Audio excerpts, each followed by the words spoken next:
Welcome, guys. I had to think about the episode number. This is episode 345 of Hello Dysfunction. I am Patafria, and I have the wonderful, legendary, magnificent, glamorous Mexikish, aka Elrod, with me. Stop it some more. Highly requested. I know. Go on. No, seriously. This has been a long time coming. My excitement is through the roof. We're fucking matching. All this color, the energy in the room. I'm all about it. You know what time it is. Yes. It's color time, baby. It's color time. I was like, I'm not wearing black today. Like, there's no way. She's coming.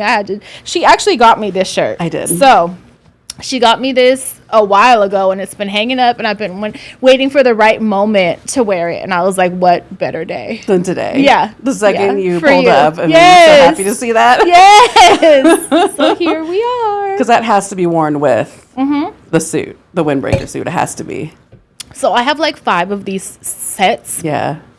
And this shirt could have worked with 2. Bunny was like, wear the other one. And I was like, but I want more color on camera. Right. She was like, okay, wear the pink. How the heck do you find sets? I never find sets. So, or you mix and match. My collection has been growing since there was Thrift Town in El Sobrani. Oh, shit. Which it's been closed for a while. I was going to say, it's been gone, huh? Yeah, but like I started collecting these jackets and sets like 10 years ago, over 10 years ago. Okay. So, yeah, I just find them all over. I get lucky. The universe blesses you. Yeah. Because I cannot for the life of me find a matching. Find any? No. Definitely look on eBay because there's still reasonably priced ones always on eBay and on Mercari and sometimes Poshmark, but I have the best luck with Mercari and eBay. I'll only do that when the obsession becomes unmanageable. You know what I mean? Because the thrill of the hunt is what makes... That's like half of the thrifting thing for me. It's the thrill of the hunt to find it. So I'm also an extremely patient person. I'll play the long game with some of my manifestations. That builds it up to where when you finally make this score, it's almost like, or dare I say, orgasmic. It'll like knock you down. Like it'll keep me high for a week. I will be fully engorged. Yes. When I have to build up the anticipation of finally finding something. Yeah. Oh my God. Has that happened to you recently where you found something and you were like, oh Not lately. No? Not lately. I did finally make some time to thrift because I was down a few weeks ago and I was like, I think I need to thrift. I think that would do something. Light a fire in me. Regularly? I've accumulated too much shit. Okay, that's way too much shit. Like we had a couple garage sales. I tried to get rid of some stuff. I donated some stuff, but then I have this problem with letting go of shit that's like really cool. Of course. So but I don't have a lot of space where I live right now. So either I'm gonna get a storage or I'm gonna have to just start parting with more. Yeah. So I just been holding on to too much, and I put myself on thrift restriction. But I was like, for me, like I don't get excitement from shopping new things. No. Like it has to be a thrift. So I was like, I'm gonna nothing for me. Yeah, nothing. It depresses me. The desire is not there. Whatsoever. The disappointment is there. Oh, beyond. I went jean shopping with Bunny like a week ago. Yeah, I was like, I'm never doing that again. No. So. Anyway, I was like, let me treat myself. So I think I went to a doctor's appointment that day or something, and then I ventured off to go thrift in our little area. Do you have good thrifts over there? Yeah. Do you? Yeah. And so I went. I'm talking about you and I, our little area of the Bay Area. That's why you just looked at me with a little twinkle in your eye. Yeah, not where I live, but where. Yeah. We keep that low. We'll never tell. I went to the one that I have the best luck at, and I did get I think I got a dress, and I got a few tops, and maybe a toy for peas or something. So I had a little bit of luck, but it's very hit or miss. So well, you know the name of the game. Yeah, you have to go. What was my rule? Twice a week. Yeah, to the same thrift. You've created a system where because it's fail proof. I mean, it really is. The turnover rate in thrift stores. You don't think it's going to be as high as it is, but like there's new stuff every day coming out of and those the old places. ladies know, like, they're up on game of when shit drops, I know, you know? they do So, know. like, opening time, like, there's ladies already there, ready. That's why I love an elderly thrift. Yes. Like, when it's granny time, Yes. it's like, I'll crack my knuckles, and get my neck stretched, like, here we go, I feel it. I love a good granny time. Hell yes. yeah. Good glassware, good, yeah. Ugh, don't get me I have to started. make sure I have your number in my phone because this DM shit is stupid. I And know. there's times where I'll see glassware and I'm like, is she going to check it while I'm here? Like, let me not even bother. I don't 'cause have notifications on my See, Instagram. I don't either. Yeah, because I don't either. could you imagine what it would be like if we did? Yeah. Like, it would be... My screen battery time would be dead. out of control. Batteries Yeah. would be dead. No one would ever see me in person. It would just be me and my phone all Exactly. day. Yeah, so no, I don't do that either. Oh my God, so popular. Yeah, I know. Can you guys help it? no. So relatable. Sorry, guys. No, it's just like, it's ridiculous because that's my number one way to communicate with a lot of people. Yes, like, me more too. so than my phone. I would Yes. rather be on there. Yes. Catching up. So yeah, I do get a lot of DM notifications, Yeah. and I would never get anything done. No, after this, you're going in the Rolodex. Yes. Like, officially. Yes. It's time. Okay, It's been okay. 10 years, I think. Maybe Over. longer. More yeah. than that. Yeah. I was trying to think about how long I have known you, because if the Dark Creature show was like 2017, Oh, well, it was long before and then I that. was going to say, and so I've had to have had known even just of you since like 2010. Yeah. Maybe. That's crazy. Yeah, That's it a long is. Time flies. I feel like I've watched you really grow too. Oh, I'm gonna I cry bet. now. I bet you have. I mean, in the best way. In the 'cause, best yeah. way, but like, I can't tell you, even just from knowing you as I do, just how incredibly like proud I am of you, Thank though, you. of everything Thank that you so you've much. done, that you've created, that you've stuck with and developed, and yeah, and everything that you've shared with people. Like, there's so many Yeah. times where like I've cried with you, like on the podcast, just listening to you, and Yeah. I just can't thank you enough for that Thank vulnerability. you. Like, I think you, and the whole show has just really been a catalyst for a lot of positivity in people's lives. And That's what I hope for. Oh, dude. Yeah. And Yeah. I want it to be relatable for people that felt like their situations aren't relatable, maybe Right. not in their immediate circles. Right. And yeah, just to kind of, and grow with like-minded people. Yeah. Like, I've found so many amazing artists through you and your community. And like, just, you know, like, I just feel like you're a treasure. Stop. So yeah, I definitely am happy that we crossed paths. I'm Same. not sure how. I don't remember the exact thing of it either. I think I remember seeing, being like, oh, she's got cool hair. Because you had the Maybe. stripe. I love a girl with the stripe. Or like, Really? oh my God, Yeah? I live for it. Yes. Oh, okay. So like, I think that attracted to me at first, because I'm obviously an aesthetics person. I was like, oh, Yeah. she looks cool. So Yeah. I was right. I remember you and Myra a lot. And Miss Telebreze. yeah, I don't remember who came first or if I found you guys at the same time or Right. what it was, but I settled in and I was like, I love these girls. Like, yeah, Sat they're- down and said yes. Yes, I said absolutely, thank you. Wait, you know what I want to do really quick? Just What? for funsies. What? Can you put your foot up real quick? Don't play with me. Look at this. Can you see? Please stop. This is a grown woman foot. You know what I did? No, it's not. Yes, it is. That Yes, is a it is. porcelain doll's foot. Stop. You know And what I these should did? come with ski poles, okay? Let's You know just be what I've honest. started to do? I did it yesterday because I Foot binding? recorded. Huh? Is it foot binding? No. I recorded yesterday with Alyssa, Okay. who was on a previous episode, and we're walking up, and she's like, "What shoe do you wear? What size shoe do you wear?" And I was like, "A 4.5," and she like laughed at me, like chuckled. Wait. So I've started immediately. I go, "That's a 6 in women's. You know, that's a 6 in women's. That's not that small." Okay. And so she's like, "Girl, I wear a 9.5 in men," and I Yeah. was like, "Well, you know, That's I would me. like to have." Like a 7 or 8 in women. Like if it was up to me, I feel like I'm gonna tip over sometimes. Like it's so stupid. It's so stupid. Yes, and I have big ass tits, I'm so glad. it's like, how am I not falling forward? I got nervous when you said 4.5 because I actually brought you a shoe. Can I show this to you? I the brought. fuck? There's like a few. Listen.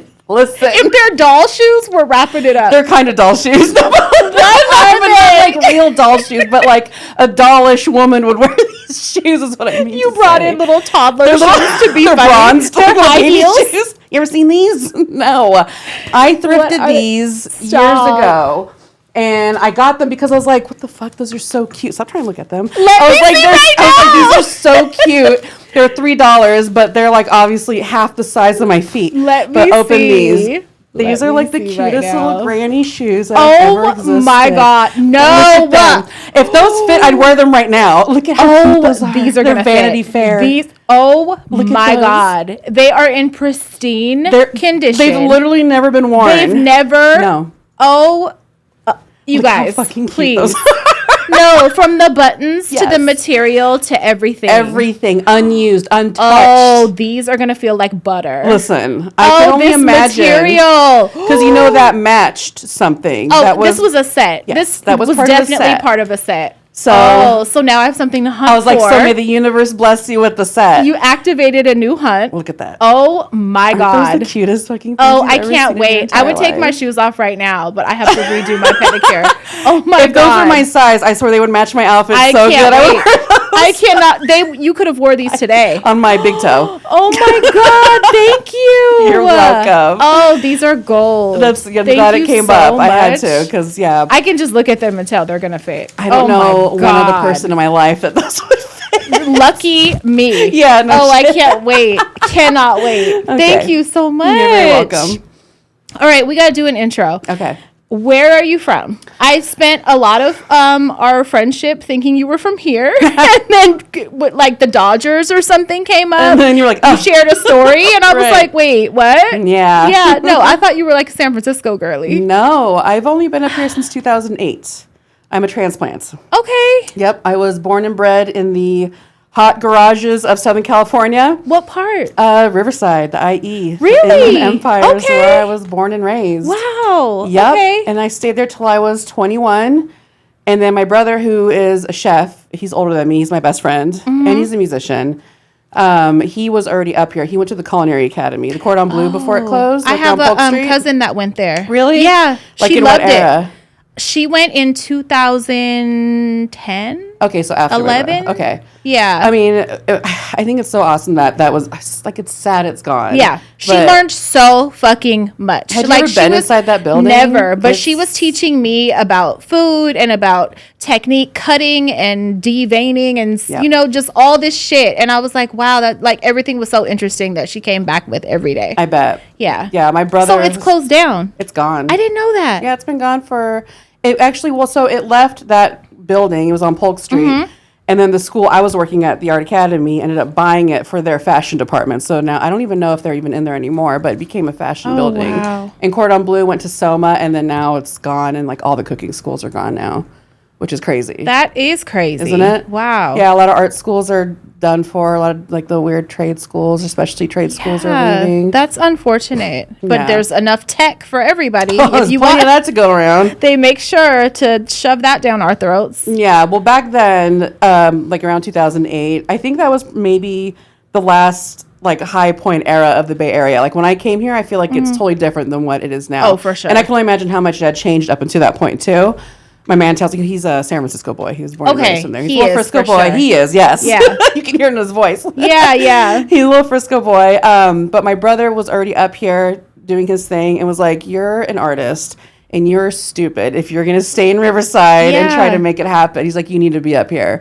That was a great choice. And that was all I needed to hear. Like I was in a relationship and everything and I had to... I'm so sorry. Can we shut them up downstairs? I'm so sorry. Oh, is that a party happening? It's another studio, but the last time they were like doing something downstairs, it picked up on the recording, and people were like, "Am I tripping, or is there like background music?" Oh, God. And I'm like, "No, there absolutely is not. I know what it is. Like, I'm gonna lose it. I'm sorry." No. You're trained to hear those things. Yeah, like now, like that. Go in another room or something. We'll just pause for a sec. Yeah, fuck. That's annoying. It is. I'm gonna text Lev and just tell him real quick. Is he okay? Was he like... He had a triple bypass. What? And they thought they were gonna have to also replace a valve, like with a pig valve, like major. He already had stents that just happened put to in. one of my cohorts. Really? Yeah, he has the pig heart. It was scary as fuck. Yeah. Like, I was hysterical. I thought he was gonna die. Yeah. And like it was an emergency where he had to go, and then he was like short of breath and shit. He already had stents, so we were kind of thinking like maybe it failed or something. He got stents like 10 years ago. And then sorry, let me just tell him real quick. Yeah.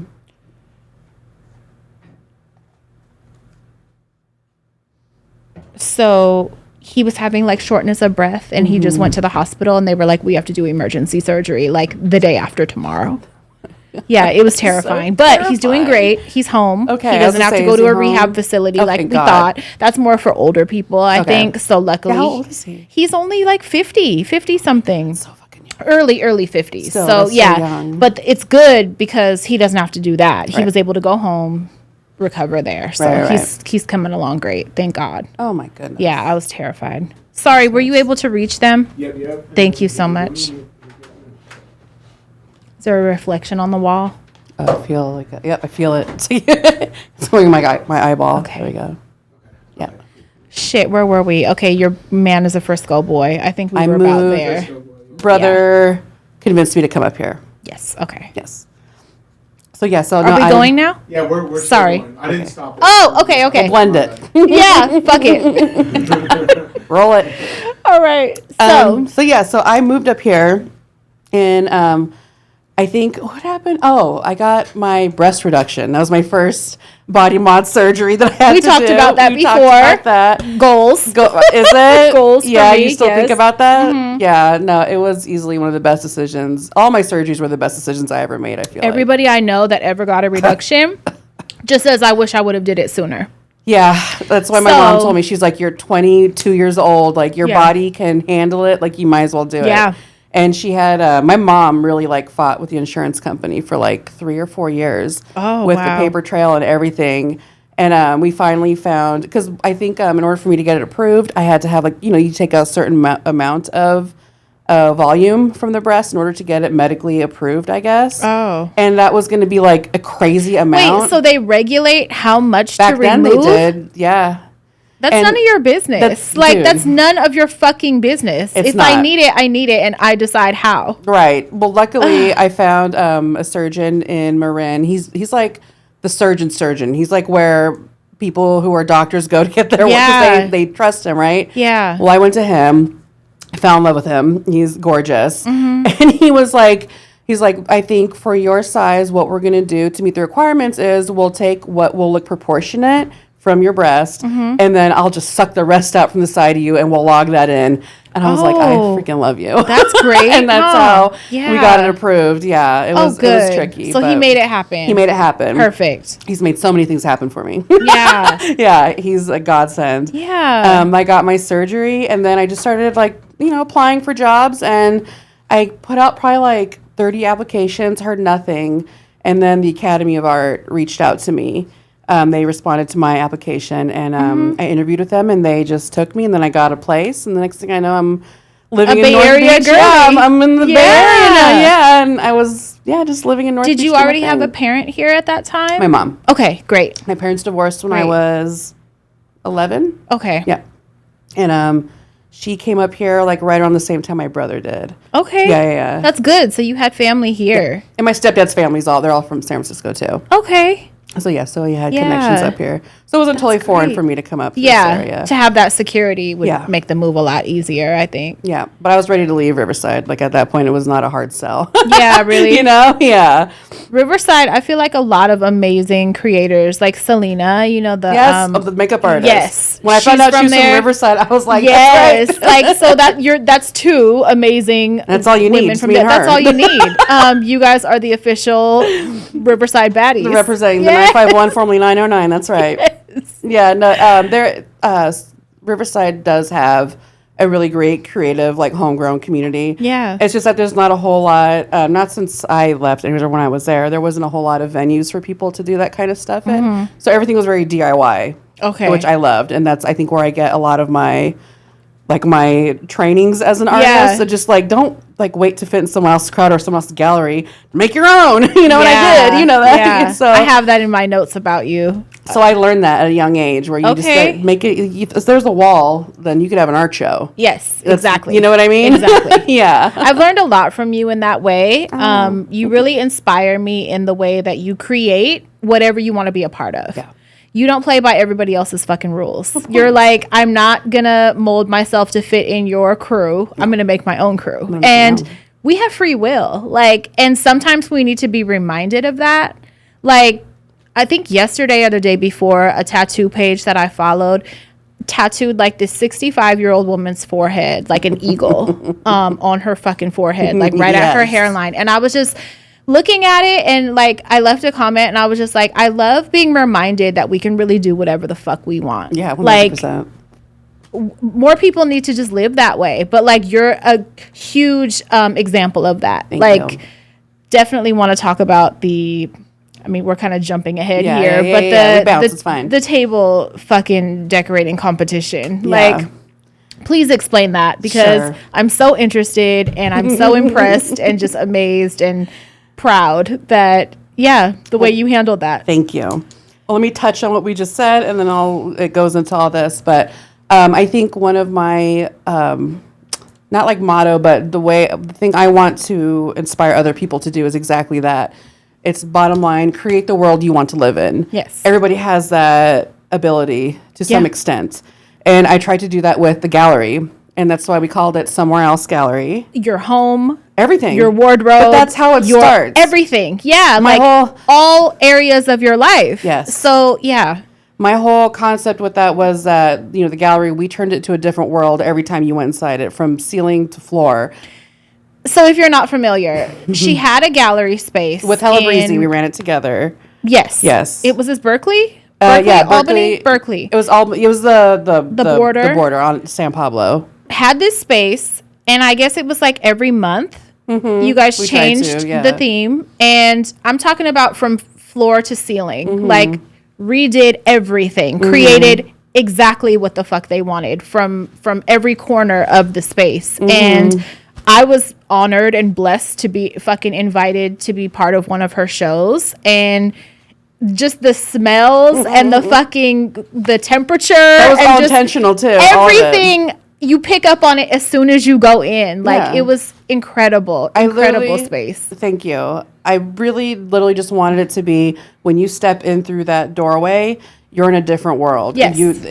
Whatever exists outside of it doesn't matter, but we're going to take you on this little journey. Yes. And not everybody can afford to buy art, but everyone can experience it. And I feel like that experience was what made it like accessible and way more important for people to have that to take away with them. It was an experience. Yeah, it wasn't like a visit or like to go look at something. You felt something when you were in there. Oh my God, yes. Thank you. And I don't think I was prepared for that, because I hadn't visited.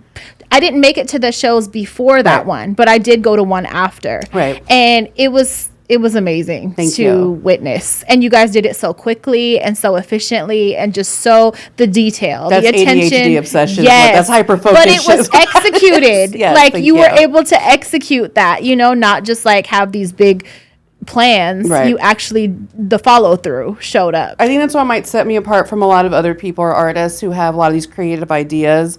Is I'm a doer. Like, I'm a mover and a shaker. Yeah. And I'm not afraid of failure. Like, failure, it's not that it doesn't exist in my world. It's just that I interpret failures, I think, like you would, as lessons. Yes. Or like opportunities or redirections. Research. Or just redirections. You know what I mean? Like, it's so, I really just go for stuff. And like, honestly, like, just imagine all my ideas as like spaghetti noodles, and I throw them all at the wall at once and see what sticks. I'm like, oh, okay, why not? Yeah. I'm that type of person. It's really fucking impressive. As somebody who has a lot of ideas and a lot of creative things, plans that I make, goals, whatever, and then they all end up kind of just sitting around me and become fixtures in my home that are never fully finished. Right. To see you and the way that you get shit done, it's very inspiring. Thank you. It's amazing to witness. I think half of it is that's just my natural inclination in life. Have you always been like that? Kind of. Like, I've always like set up show. I'm like a lot of times not the ringleader, but like the initiator in a lot of things. Yeah. And people are attracted to that. And when you get groups of people like that, then it's just way easier to make things happen when there's a lot of people like on board. You know, Yeah. that's why the gallery happened, because I had people around me that were the same way. Exactly. Yeah. Okay. I get that. Right. So Yeah. half of it's that, and the other half is when I worked at the Academy of Art, I was an executive assistant to a vice president whose literal job was to throw all the major university events. So it's like the graduations, the fashion shows, like everything big. And so I was organizing events at Bill Graham, at Cal Palace, at like these huge venues all over the place. And so to me, in my brain, like if I'm already working for shows at that magnitude, like then you got the training already. There's nothing, there's nothing too big for me in my brain that I can't really just start or do. Oh my God, yeah, you're right. So that really just made it seem like, well, I'm just gonna do it, like, and I do. You know, I think that was a really great job to have for you, and it wasn't a coincidence. No. Like that was just setting up your place. You know what I mean? Like, I would be a fraction of the successful artist that I am today had it not been for that job, because I would never willingly learn how to do all that administrative work or all that organization. That's also it part drilled of me. It. Yeah. It's a huge part of it. Yeah. You know, and that job really drilled me into making that stuff just a part of my arsenal of skills. And my boss at the time was like, she's one of my best friends now. We've always had like a really close relationship like that. But she is just like a boss bitch. Like she walks in a room and everybody just like sits up straight, and she's tiny. Yeah. She's like the same height as you maybe. And like, you know, tiny. I'm a big woman. I'm huge. She's a wee lass.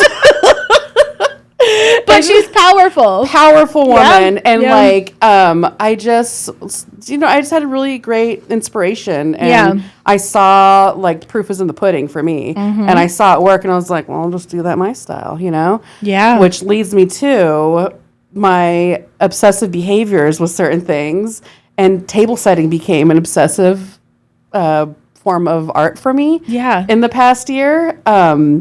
I watched a documentary, it's on Prime, called Set. Okay. And it follows a group of contestants who compete in the table setting competitions at county fairs. Which I didn't even know existed. Listen. I didn't even know that was a thing, but that is fucking amazing. It is old school. It has been around for generations, this whole concept of table settings. And that's... Do they serve, or it's just strictly display? No, what you do is it's strictly showing off. It's just showing your goods and wares and your ability to place them. It's a flex. I'm here to flex and show off to the other ladies. But flexing in front of the other granny pants, okay? Like, no. I love every part of this, okay? But what you do is there's a theme to the show or a category, and then you pick a menu. And so you actually have to display your menu on your table. Okay. And so then what happens is the judges come through, they see your menu, everything that's on the table has to correlate to that menu. Yeah. So like if there's a soup there, there has to be a bowl and a spoon, and it better be placed right. If there's like a bread and a butter, if there's whatever dessert. And so whatever you present to them in the menu, you have to like actually like set the table for that menu. For that, yeah. So you get points knocked off. So everybody has the same menu? No, or you make your own. You make your own, yes. Okay. You literally just get a category, and then everything else is up to you. What is the category like? Like what the type of food, or like no, it's like a theme, or a holiday or something. It can be. So when I did mine, I watched this documentary, became obsessed with it. And I started looking in areas around me who did the table setting competitions. For some reason, the Sacramento, the state fair, and the county fair, they stopped hosting them. And I wrote them strongly worded emails. Well, they said that they never got like a lot of attention or enough people participating in them, so they just stopped y'all didn't have a promotion budget apparently, because put the fucking word out and the people will come. I offered to be the ambassador, the spokeswoman, right? The cultural attaché for. And what happened? They were like, "No, we're past that." They did not. They thought I was bluffing or something, but they did not respond back to me. Maybe it was too strongly worded email. Wasn't there like some weird politics too? Like, well, okay, so what happened? What happened was, is it like a closed practice? No, no. So what? So I'm like, okay, well, my dreams are shattered because you can only apply or participate in the county fairs in which the county in which you live in. See, here's where the rules start coming. This is where I start breaking rules. Yeah. So then I says to myself, like, whose address can I use? Number one, who is it? You? Can I use yours? Yeah, you know right. I mean? So what happened was I found the closest one to us that was coming up was the Mid-State Fair in San Luis Obispo. Okay. And my man's cousin lives there, and she's Perfect. like all for a grift. She's like, yeah, it's Good. Dude, sign me up. Good. She's like, I don't know, do we have to get like your mail sent here? Yeah, The bill? Like, go to what do we- DMV. Like, we're going to make this shit happen. She was just like, she was so Voter down. registration card. She was down for everything. Yes. And these are the kind of people I need in my life. Yes. People who just say yes. Absolutely. You know what I mean? Like, Yeah. there's no reason to say no. You just Right. say yes. No and one's being lean hurt in. here. Lean into it with me, okay?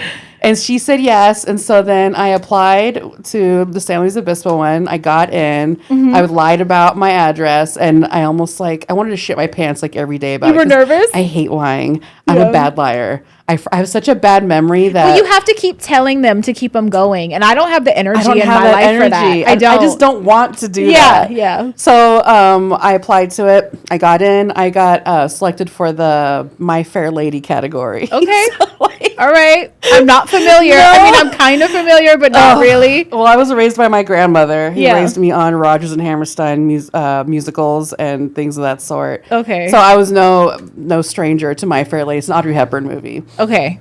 And so that was the category, and I did this gaudy table, and What kind of people were there? That was the thing. Was it all granny pants? No, was it there's- like gay guys? What was it? You're Like, hitting all categories right now. There are like 4 tropes of people. Yeah. There are the grannies, and they're like veterans. like serious They're grannies. they are super veterans. They are like scolding you with their eyes.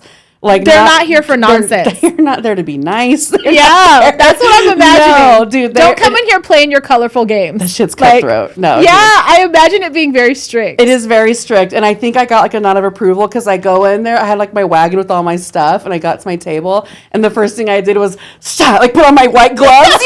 You snapped it. Yeah, like all out, and like you can Put on some glasses. No smiles. No, Yeah. I'm serious. I mean, fucking business. I'm in the zone right now. I'm Yes. walking in, and so you earned some respect. I earned a little respect Yeah. from the grannies, and then there were the gays. Okay. And then they were giving me side eye, but I was also giving them side eye because I saw them breaking the rules as they're setting up. Yeah, we're not doing that. No, but luckily I didn't have to say anything because the grannies saw it too, and they started on a debacle. Dude, they were gonna highbosh that Yeah. hella quick. Good. And then there was like the newbies who I was in the categories as me and another newbie, Mm-hmm. and then there are the people who just want to try it for fun. You know what I mean? Like, and I don't have. And weren't taking it seriously. I'm like, how do you not? You're just taking up space. Move around. give that table to somebody Yes, who's actually will who's here bleed to- for this. Yes.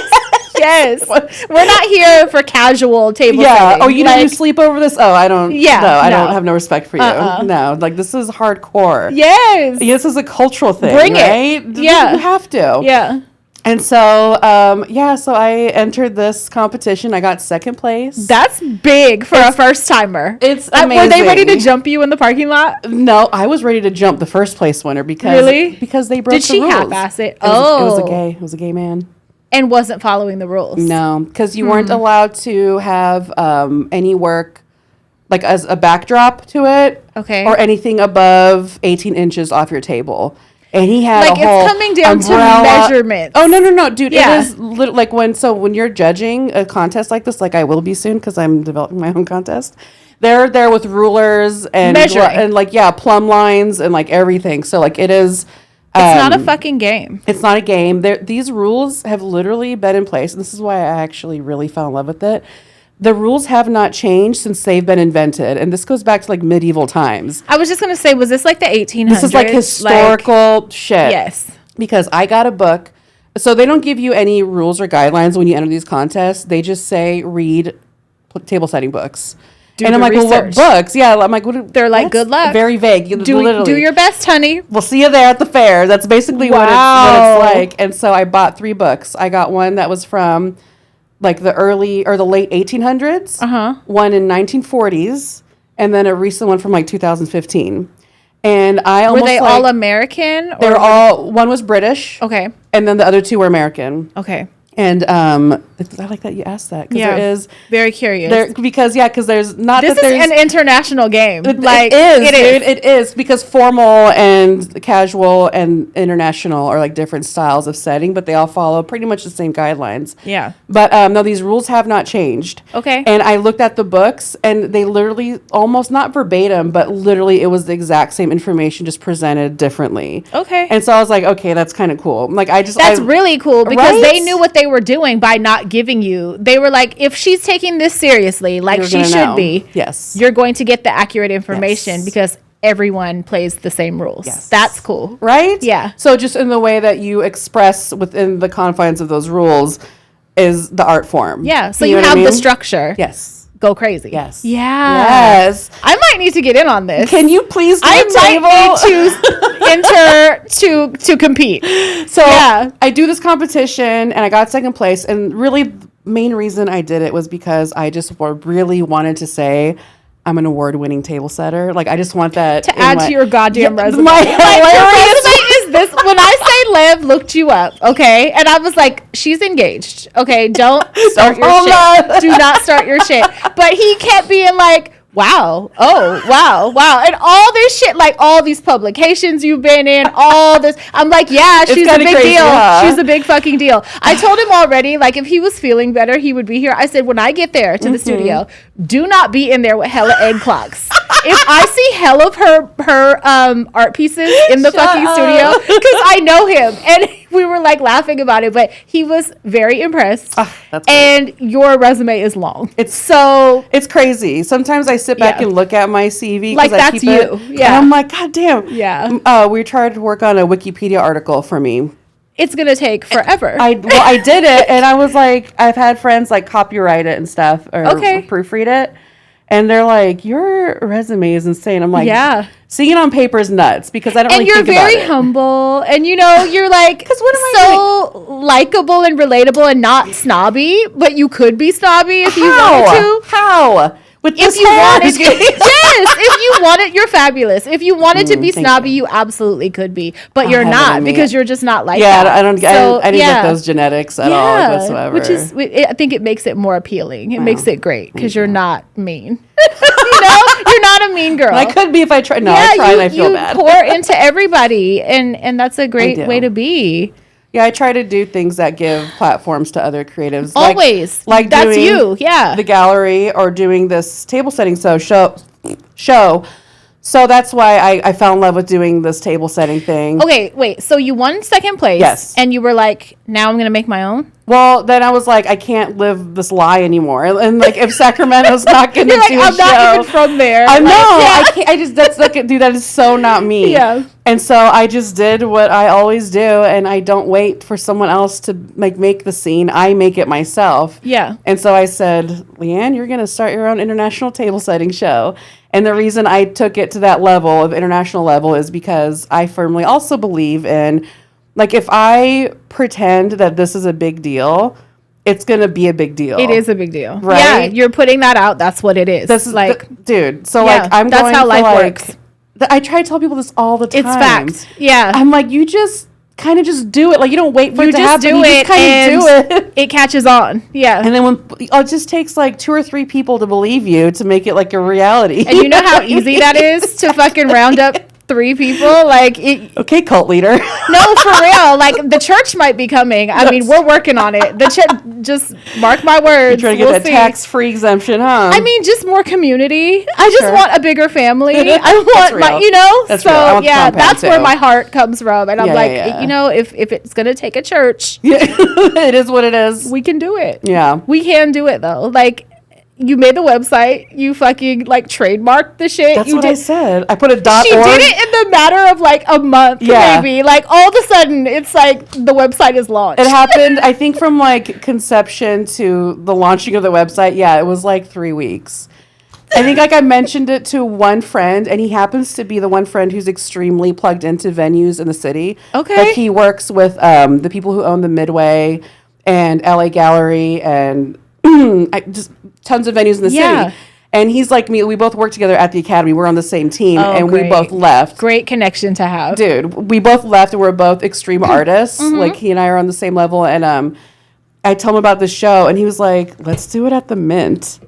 I was like, what do you mean? Wait, so it's going to be in San Francisco? It's going to be at the San Francisco Mint on 5th Street. That's close to me. Like, hello. Like, All I didn't know if it was going to be. Girl. Yeah. I already have in my mind what I would do. What the fuck? Yeah. So, like, I literally just talked to him I happened to give him this idea or tell him about my idea. And he's like, well, let's just fucking do it. Yeah. He's like, and he was the one that told me, he's like, just buy the domain and just put something up. So what I learned from him, which I would like to spread this to everyone else. Yeah. And especially you, when you have good ideas. Okay. A lot of times not so much that it's like daunting to do the work or like the worry about failure or this and that. Failure can be the enemy of creativity or the worry of it. But what he taught me was that don't worry about any of that. He's like, first you make it exist and then you make it better.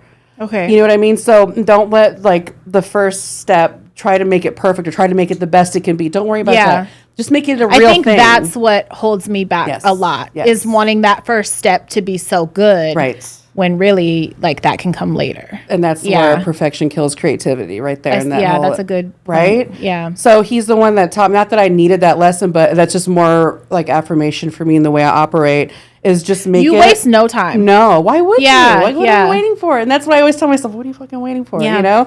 Like, just do it. I'm like, okay, like... Sure. And every time I hear someone say, like, our days here are limited, like, I need that reminder every week. Maybe, every week I need that reminder so that I could just fucking get off my own ass and, like, do shit. Yeah. Like, get shit done. Yeah. Well, and make shit fun. Like, we can make everything fun. Literally. Yeah. I'm not going to do anything in this life unless it's something that I really want to do or it's really fun. Period. To me, everything else is like, why? Like, what's the point? Yeah. Like, I'm not here to make other people happy. No. I'm not going to make myself uncomfortable for the sake of making someone else happy. You know, like all these weird rules and societal norms and all this conforming. I'm not with that. I don't subscribe to none of that. The idea that you have like a purpose in this life or whatever.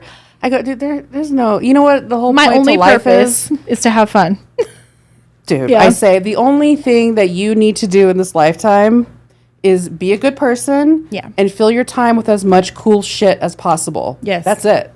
That's all you got to worry about. And those are words to live by. You will get the best out of life if you follow it and everything else, let it be what it's going to be. Yeah. Just be a good person and just fill your time with fun shit. That's it. That's literally the only two rules you have to have. And that's all I do. And that, like, my life is nothing. My days are just stocked with just that whole concept. So I'm like, oh, you're doing it right, kid. Yeah. No, I love just the more that you post and like it, aside from it being inspiring, like it's just so fun to witness and to like your hot tub, like, are you gonna make it a fucking crock pot, please? Like, she's gonna make her hot tub a vintage crock pot, like the 1980s. Oh my god, I can see it, and I know you're gonna do it. That's the amazing part. Is like I know you're gonna do it. She makes like this tiki, like her home is a museum. It is. It's an art piece. If you don't follow her, you need to go follow her now.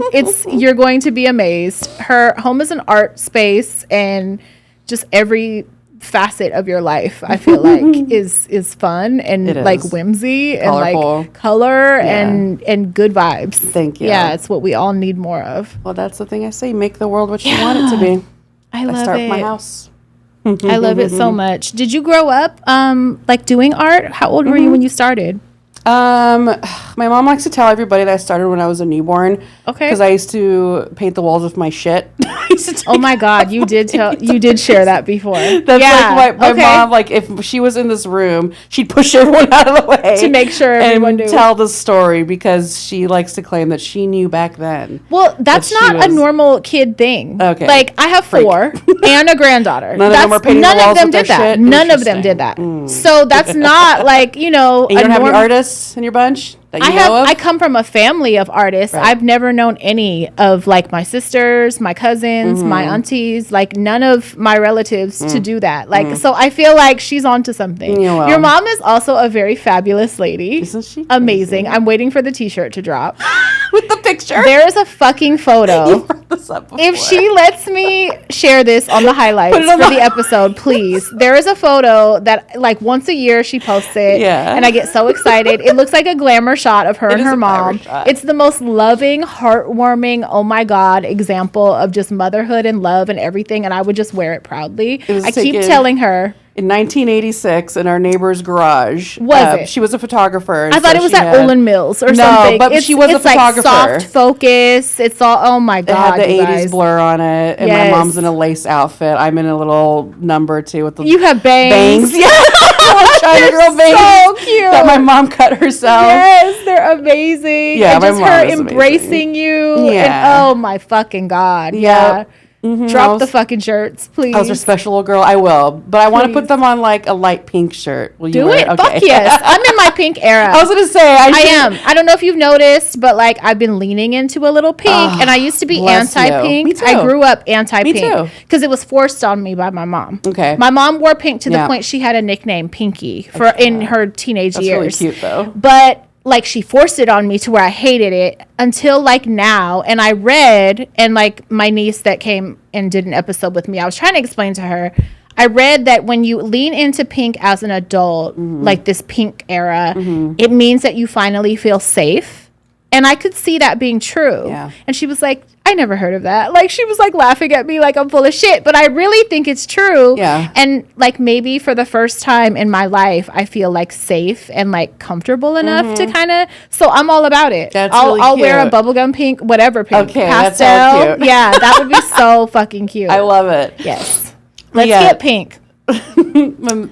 But yeah, mom said she knew I was an artist since I was young. And then everyone around me just really nurtured that. Like I've always been a little loner child with like my markers and my crayons, happy as a clam being left alone in my own little art world. I love that. And that really just progressed up until my teens.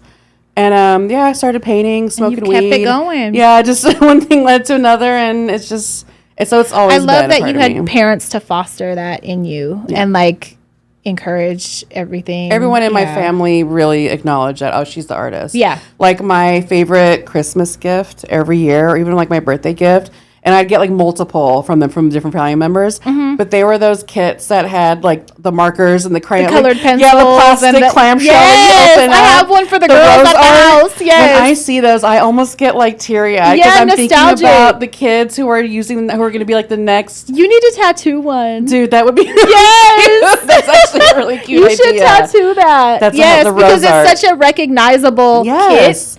And I can hear one of those open. That you could, if it's old, you could crack the plastic almost if you open it too rough. It gets sharp. Yes, I know. That has I don't even know what toys were of the rage back then. I was not into dolls at all. Into art. It was just art supplies, even like reams of paper from my mom's office. Yeah, I would get stoked on because I'm like, look at all this paper, you know. I love that. Yeah, so I've always just been geared towards creativity. So some kids like have it and they just don't, or they might have the ability. Like Bunny has the ability, but she doesn't have the interest. Right. So like I try to be like, do this, try this, do this. She's just really not into it, and so I can't force it. No. But then I have like a little sister. I have two younger sisters. One doesn't really have it. I don't think she was ever interested. One just became a full-on artist. Like I was an artistic kid, and I had an aunt that encouraged that with me and took me to galleries and was taking me to the MoMA as a little kid, introduced me to Frida Kahlo, who I just realized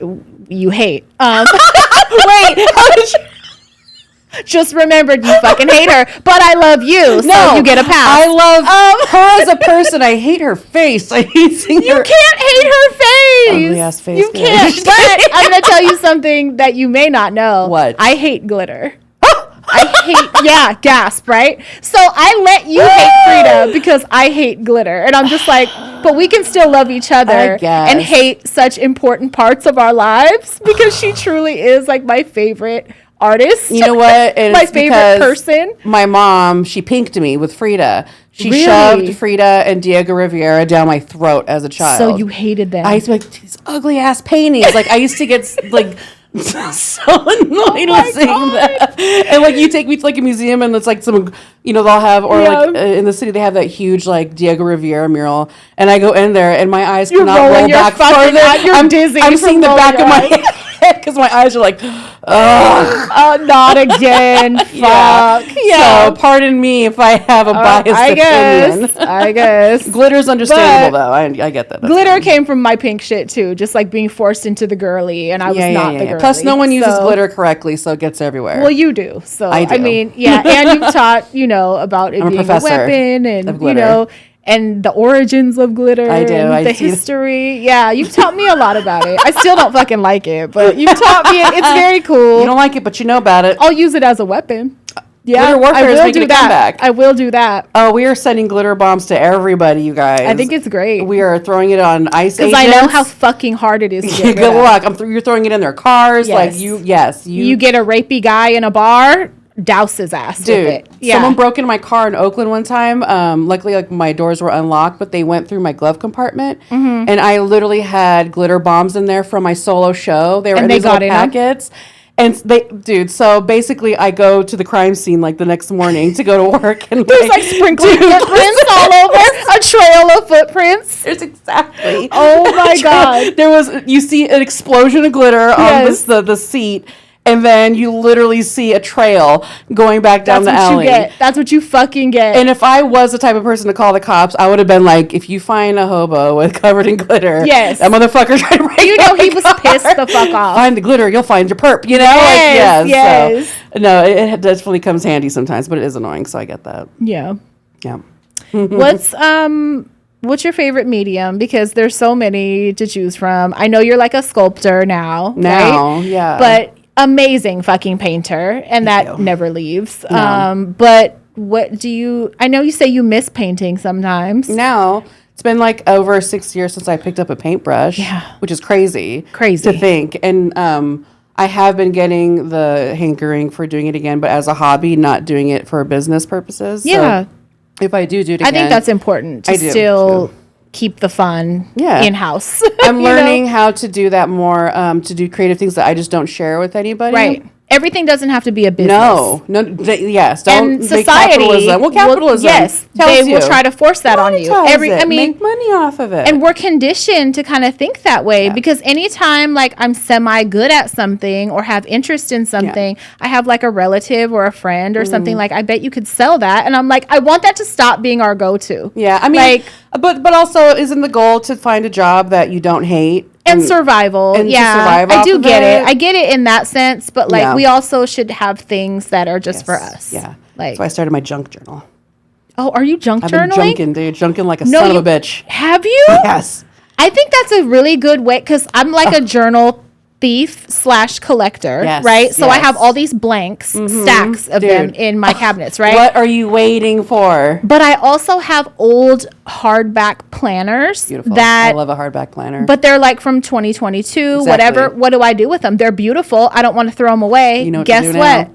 Your new hobby, girl. Tape receipts and tags and concert tickets and shit. Put up that soda can, food you know what I fucking mean? bags. Yeah, food receipts. It is so fun. It is really cathartic, tactile therapy. You're cutting, you're gluing, you're ripping things. Yeah. And it's so non-pressure. It's very free-form type of art. Yeah. Which, as if I couldn't be creative enough, it really exercises my creative muscle.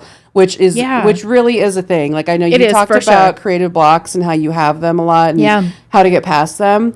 And for me, there's two parts to that. One is that when you have a creative block in a certain aspect of art, say you're a painter, what you do is you go back to the most remedial form of that craft. So for people who do these giant paintings or whatever, they would sit there and just do still lifes, just practice a gray and white scale still life. Okay. You know what I mean? Just to keep it going. Because you're activating that muscle. And I can't tell you how many times I'll go and just color a page. Yeah. And that just will ignite. It'll do something for you. Yes, dude. I'm going to try that. Go just to the tiptoeing, dipping my toe into something really simple. Even if you're playing with Play-Doh or whatever you got. I do that sometimes with peas. Yeah, Play-Doh, coloring. Yes. Yeah. Really lean into it, though, as part of the process or part of that being the end game or part of the result that you're making, you know? But that creativity literally is a muscle that has to be exercised. So think of it just in any way that you would a physical muscle. Yeah, start moving it. It's a mental muscle that you have to move daily. That does make sense. Yeah. And for me, my creative muscle, if my creative muscle was a person, it'd be one of those like competitive like bodybuilding people that's all like brown, like glossy. One of the SpongeBob bar patrons, like those all ripped in a Speedo, yellow brown. Yeah, that's what my creative muscle looks like at this point because I just work it out obsessively. Everything. Yes. I need to build mine up. Mine's a wimpy Weenie Hut Jr. Mine needs to get over to that bar. What is it? The rusty whatever. The Krusty Krab? No, the bar. What's the bar called? Oh my God, I where the the buff ones are. I need to get over there. Get out of Weenie Hut Jr. Oh, yeah, I do. Yeah, but my only like creative shit I'm really like consistent with is dressing Peace, doing her hair, amazing, and kind of dressing myself and maybe like just getting ready and like how I present myself physically, which like, is an art form. Yeah, and I feel like that's the only way that I've been consistently creative lately. But I want, I have so much other shit that I want to do. You're an artist. The execution is hard for me, especially if I have shit going on. Like some people, it's like therapeutic for them, so they can like check out and just focus on. Like for me, if I'm stressed out, I won't enjoy that as much. Right. So I just avoid it completely until I'm in a good mental space. Right. Yeah, it's tricky. I wish I could just make my brain do shit, know? But I'm going to try the exercise, try the mental sit-ups and crunches. Do those. Start working and start moving. Do junk journaling. I have endless journals all over. Or if you're like a sticker collector and you've never known what to do with stuff. Like my OCD, I save a lot of shit. I have drawers with a lot of fucking shit that I could put in junk journals. Yeah. So does my man. It's so cute. He see me do my little junk journal. He's like, what are you doing? Well, I got some shit. Well, I'll put some shit on that page. Does he try to get in on it? I got him his own junk He has his own? Yeah. Oh, God. Well, because he told, like, I was explaining to him, and he went to his room, and I hear him, like, rustling around. Like, I hear a bunch of, like, shit moving in his closet. Cute. And he brought out, like, a box. Stack? No, a box. It's like a tackle box. Knock it off. I looked like a Goonies tackle box from the 80s, and he opens it. And it's literally every single wristband from everything that we've done together, like every miniature golf course, every show. And he saved it. He has every single one. Did you know he saved it? No, he has all of our tickets. I'll start crying right now. He has all of our tickets from our travels to get. Like, dude, he has so much. I never even thought these things were important. He squirreled all of them away. And he was like, I guess I have this stuff. Yeah, he's like, well, I got all this. And I was like, and you're like, what? Yeah, I was like, I would have started sobbing. I did cry. I was like, that is so fucking cute. But then what made it even cuter that I realized is that he has done a lot of collages, but he did them when he was in prison. So like the collage art and like his like keeping like all these little bits and pieces of paper are like residual from him being grown up in the system and stuff. And I was like, oh my God, like I know, right? God damn it. I know, because he went in when he was 14 years old. He was 14 years old for a violent crime.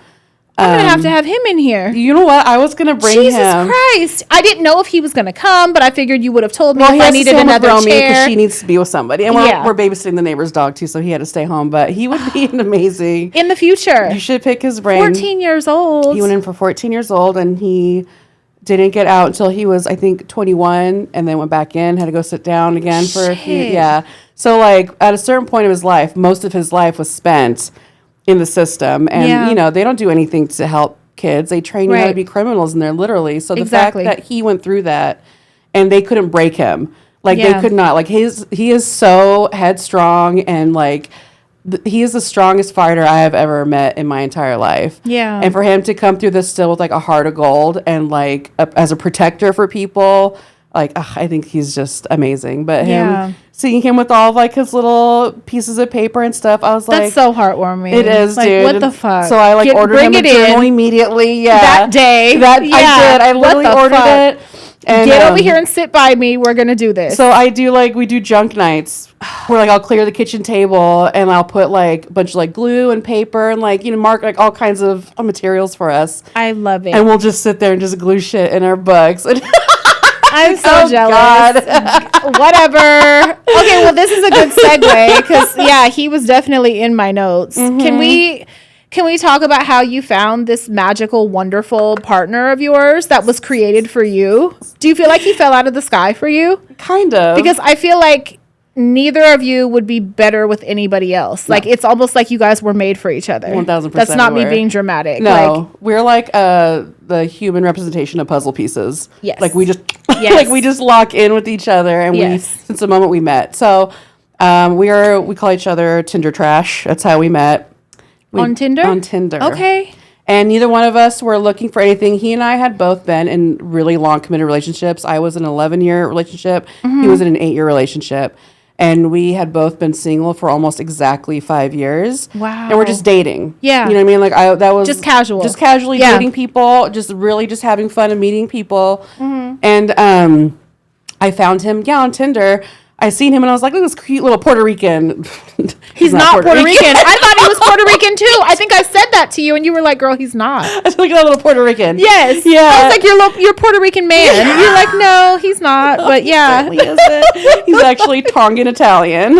I know. And Colombian. Which is such a crazy combination. Isn't it amazing? Oh, yes. Yeah, his parents, I'm telling you. But yeah, we swiped right. And normally, like, I would put people through, like the phase of you're not doing the profiles or you haven't got any success. You want to. Okay. Yeah. So there's always like a preliminary period of, you got to sift the trash out for sure. Yeah. And I can usually, because there's people on there that are just a fuck, right? Yeah, just a fuck, or they're lame, like they're just nothing to add. And I can tell or can suss out like whether someone is my type of person or not really quick by just a few texts or, you know what I mean? Yeah. But I would probably spend at least like a week kind of like feeling people out before I would like actually go on a date with them. Yeah. And with him, for some reason, like he hit me up and he was like, do you want to go look for a drink like next week or something like that? And for whatever reason, I was like, yeah, sure. Let's just do it. And we had not talked at all on the app.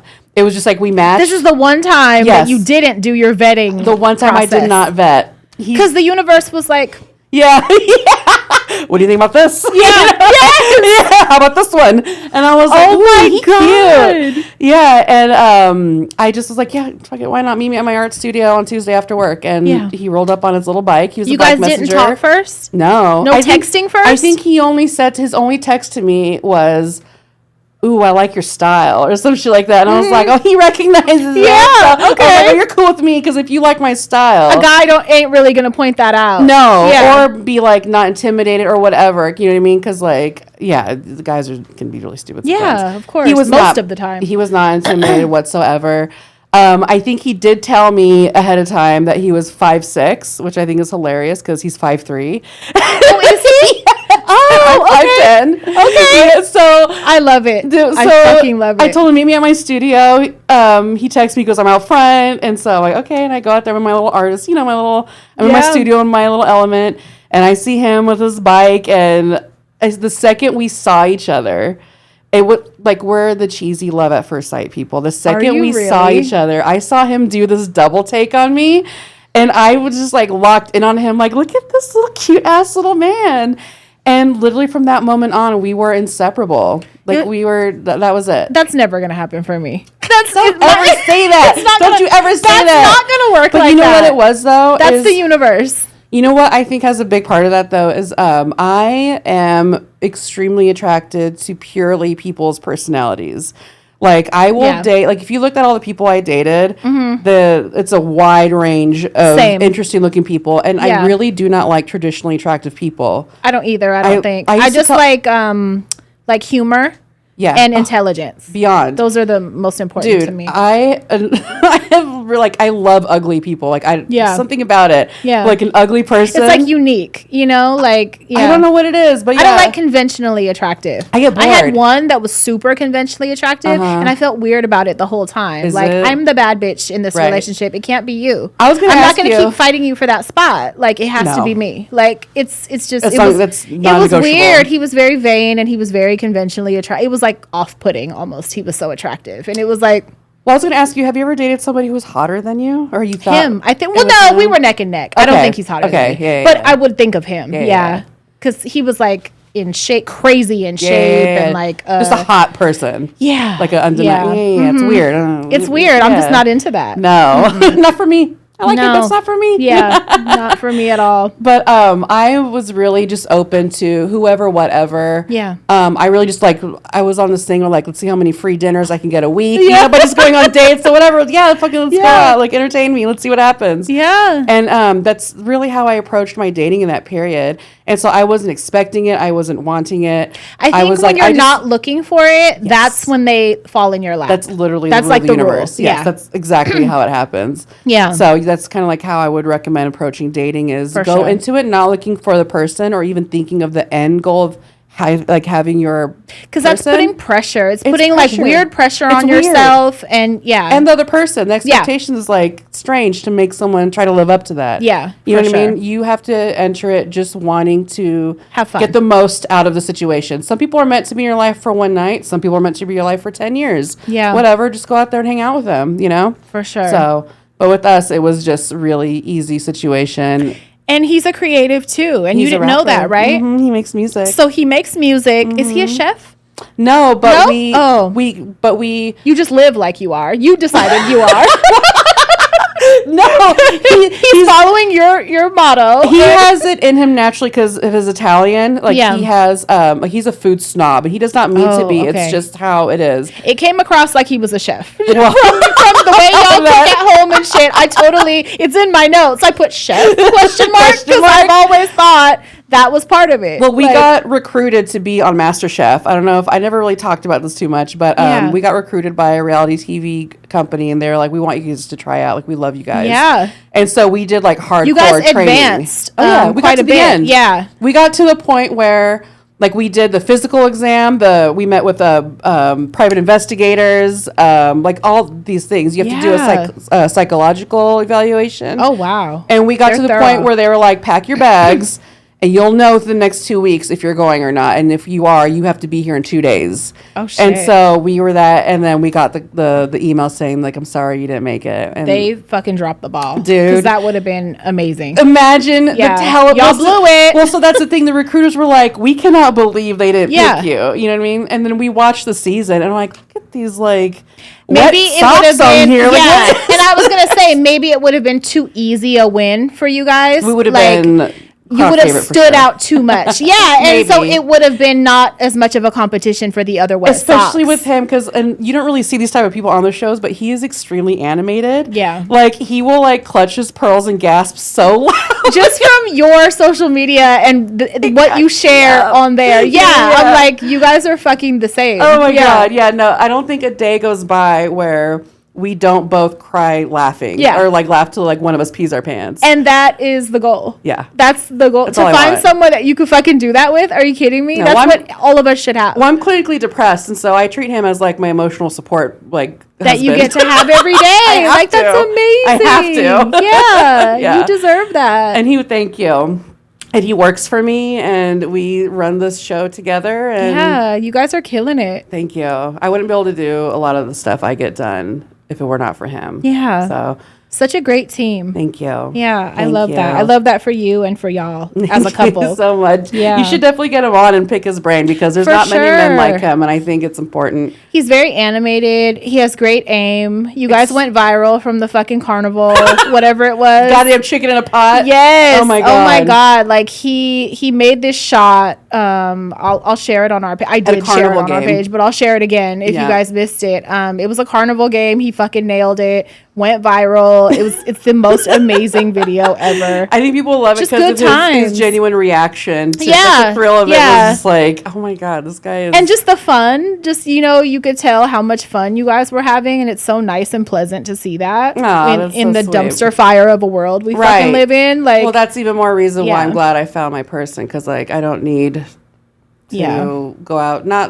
I need to go out looking for anything. I'm very whole as a person. Having this life with him, so I'm like, thank God. Yeah, yeah. And you guys are getting married. Oh my God, we're getting married. They're making it official. They're making it. I love that you don't have a diamond. Oh God, I love it. Diamonds are gross. I know. Diamonds are so boring. Really gross. They're boring. They're predictable. Boring. They're played the fuck out. And you were only told that diamonds were special because someone said so. Exactly. There's no such thing as a conflict-free diamond. Like they're bloody, they're awful. I got lab grown. Well, that's even weirder. Like, and those are conflict also. Are they? I learned that those are no better. Like I thought those were better. I was like, okay, get moissanite or something, and then I found out there's conflict within that industry also. So it's like, fuck it. No, I'm a gemstone girl. Yeah. I tell people all the time, like what you like, and be okay with that. You know, I'm an opal girl, so yeah, they're beautiful. Yeah,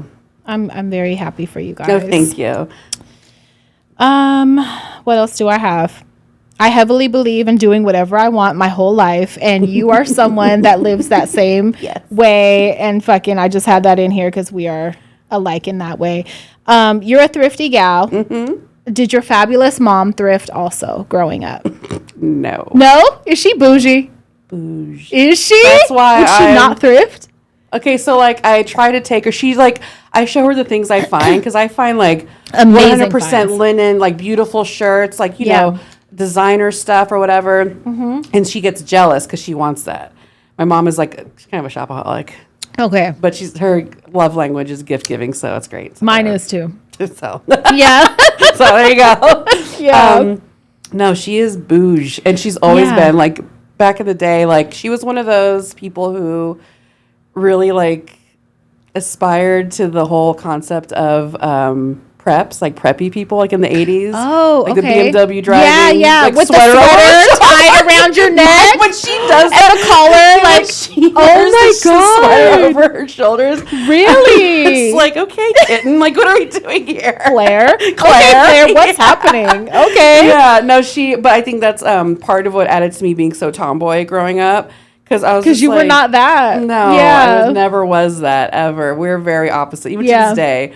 Like I recently bought her a house dress, like a muumuu, and like she finally started wearing it, and she's like, "This is great." I'm like, oh, you turned her out. Good. Oh, I love that. Anthony Richards muumuu. Okay, good. And she's like, "Ooh, this one has pockets." I'm like, "Yeah, girl, get it." So you might get her into it. I would, but did you start like as an adult? I'm afraid I did. Yes, it started much later in life, and actually not until I really got into it when I moved to Walnut Creek. Okay.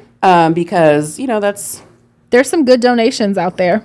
Yeah, people turn in good shit. I'm one of those people who is I will follow the old ladies, like wherever there's a population of old people. I don't know if it's because I was raised by old ladies and they're who got me thrifting, but like I've always been drawn to old ladies. Even when I was a kid, riding my bike around the neighborhood, and I've told this story before. I used to go and hang out with this old lady named Ida, this other old lady named Monty. Like I would be in their fucking house. And Monty. I would be in their homes with the door closed, eating Oreos on their couch, talking for fucking hours. My grandparents did not know where I was. No one cared. No one was looking for me. I was like in shorts on a bike, a pink bike, riding around, going to these old ladies' houses. I love that shit. So everything old lady. That's me now.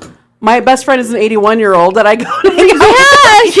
I just always been about the old folks. Yeah. I always been into old people. I was going to bring that up. That was one of my things that I've always related with you on. As, being raised by... Just granny shit? By grandparents. Because I was between the ages of 13 to 20. When I was 13, I moved in with my grandma, and she's disabled. Okay. And so she, took care of me, but I was her caretaker also. But, like, we were...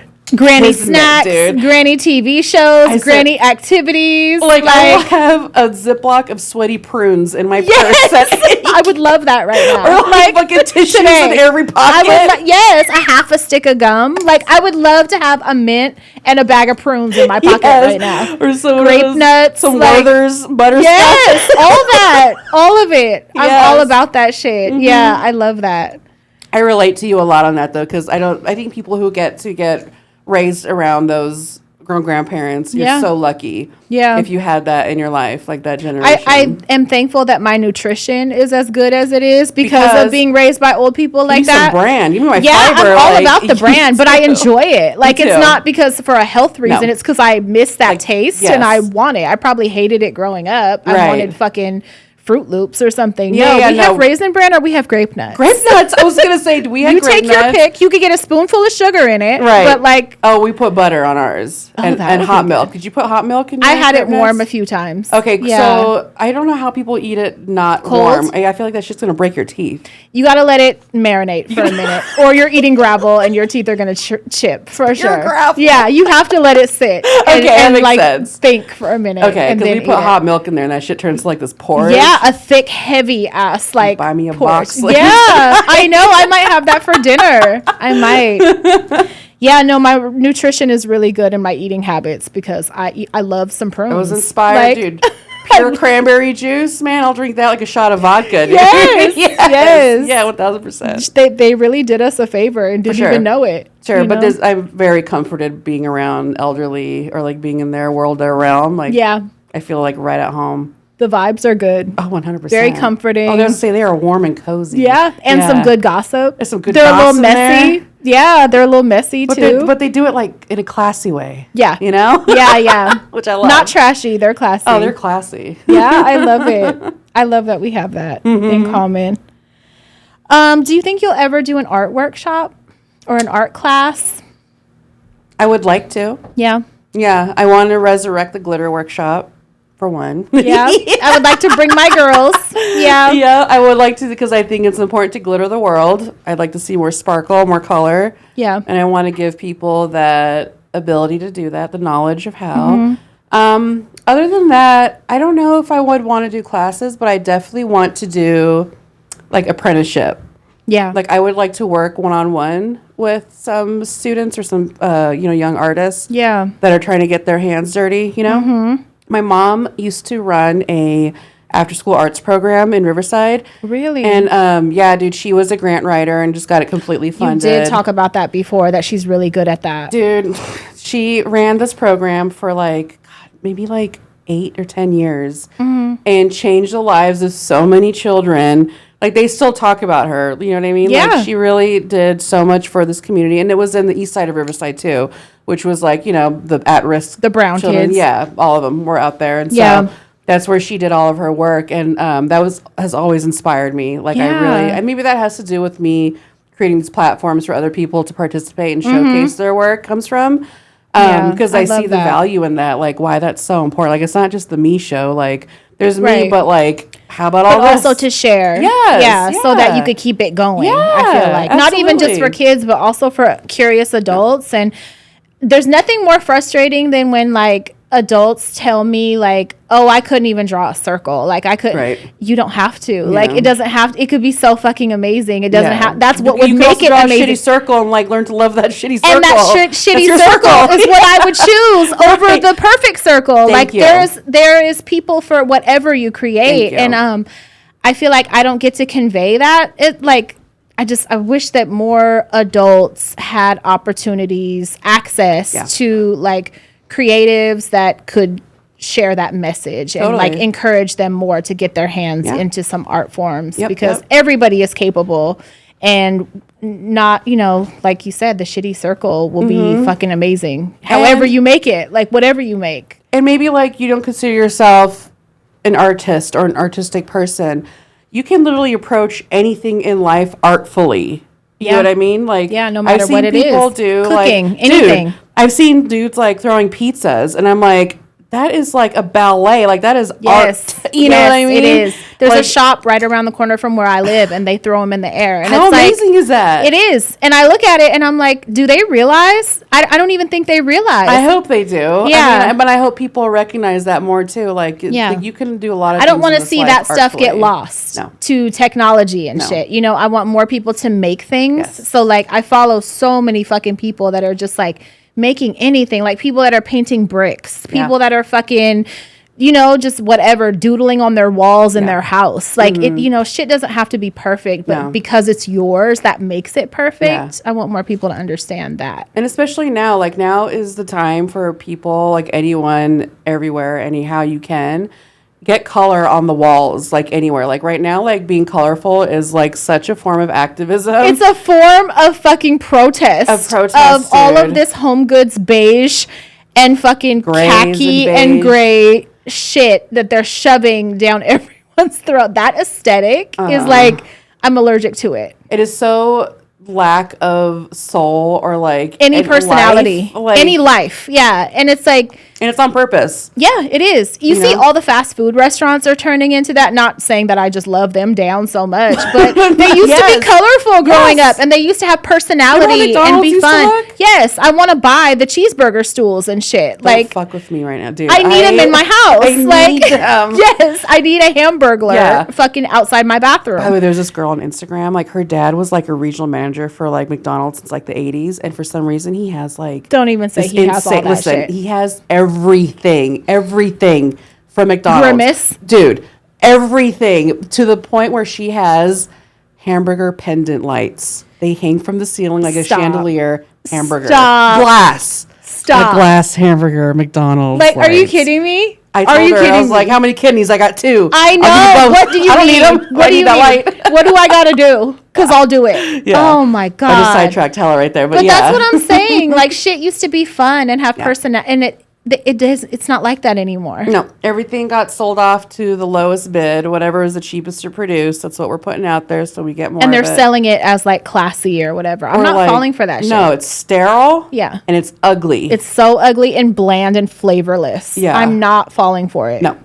So everyone, grab your paint. Pick out your favorite colors. Whatever the fuck Fall it in is. love with some colors. Be the purple lady. Be the pink lady. You know those ladies where they had everything in their life is that color? It's like monochromatic. Just every time I see one of those people, do your I get hair. so fucking excited. Like, when I see old people with green hair, it lights a fire in me that I'm like, why can't I have magenta hair when I'm 75 years old? Or like the ladies who are hella classy and they have like the puffy hair and it's like tinted pink or tinted blue. I'm like, do that shit. Like, yes, bitch. Do that shit. It's blue. Yeah. I'll run up to them and tell them I love your hair. Yes, it's fucking incredible. Yes. Because why are we not doing more of that? I don't know, because society tells us that we have to blend in and... They're liars. They're fucking liars. They're liars. We got to stop listening to them and do more fun. Yeah, that's also why I don't like to shop new anything, because you go in the stores and I'm like... It either looks like Little House on the Prairie, or it's fucking, gray and khakis and fucking neutrals. No, I'd rather thrift or have it made like this. Like this was a swatch of fabric that I have been holding on to for like years. And then I saw that girl who made the shirts, like she went viral for them. Yes. And I hit her up and I was like, and you had her make that? Yeah. You didn't tell me that. Yeah, I had this fabric. Oh, you did not tell me that. Oh my God. Yeah, so that's amazing. I'm like 100% for slow fashion. Like I want things custom to the point where this also goes back to what I was saying about my mom. I want her to start writing grants to get an arts complex built in the Bay Area. I saw he just lit up right now. Yes, a complex in the Bay Area. This is my vision.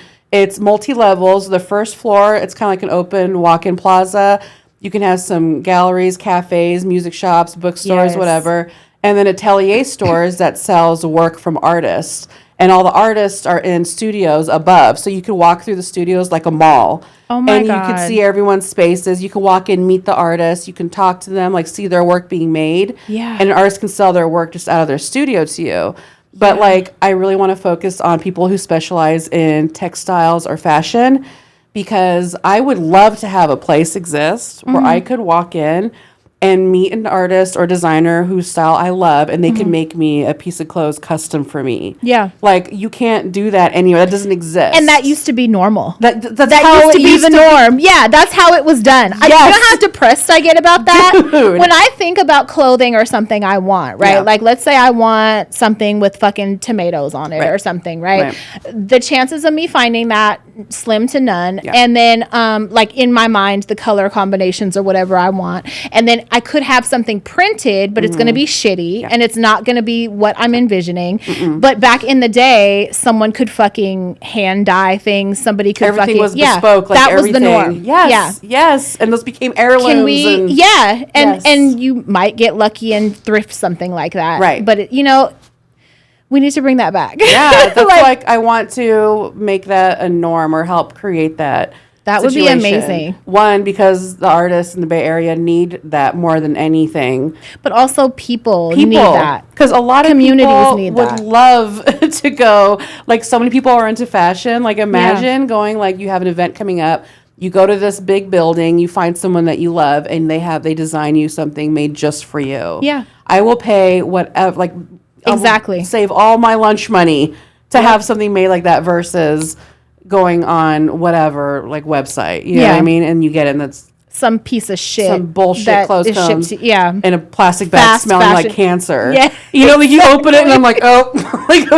Yes. And then like you might go online and see 10 other people wearing it. Yeah, that's you not know, fun like to that's me. not fun at all. Guess what? I'm never going to see this shirt on somebody else. Yeah. I'm not going to find this Why not on that? anyone. No. On that anyone combo in your dreams. Yeah, it's not going to happen. No. Yeah. Yeah. Oh God. If you put something like that together, any way that you could use me to scream from the rooftops, right? to get the word out, whatever. Like, well, there'll be a podcast studio in there. You know what I mean? Yeah, like anything. I'm at your service to help with any of your creative endeavors. Like, I'll put me to work. Stop flirting Yeah. with me. You're like, I'm fucking engaged. I already bitch. told you Stop. I'm getting married. Stop.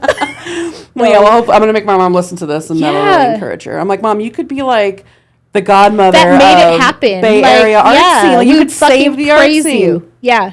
Single-handedly. That's what I told her. I'm like, you literally, and you could see like the little excitement. Glimmer. Yeah. Good. Because she's retired and her brain needs to do something amazing again. Yeah. Yeah. So I'm trying to put that to, come on. I use all my resources. If you're Yeah. around me You and have you a do lot. some shit, I got a lot. My arsenal is strong. crazy. It is. Yeah. It is for Yeah. sure. That's why I'm like, are you going to do some workshops, some classes, something? I know. I want to be involved.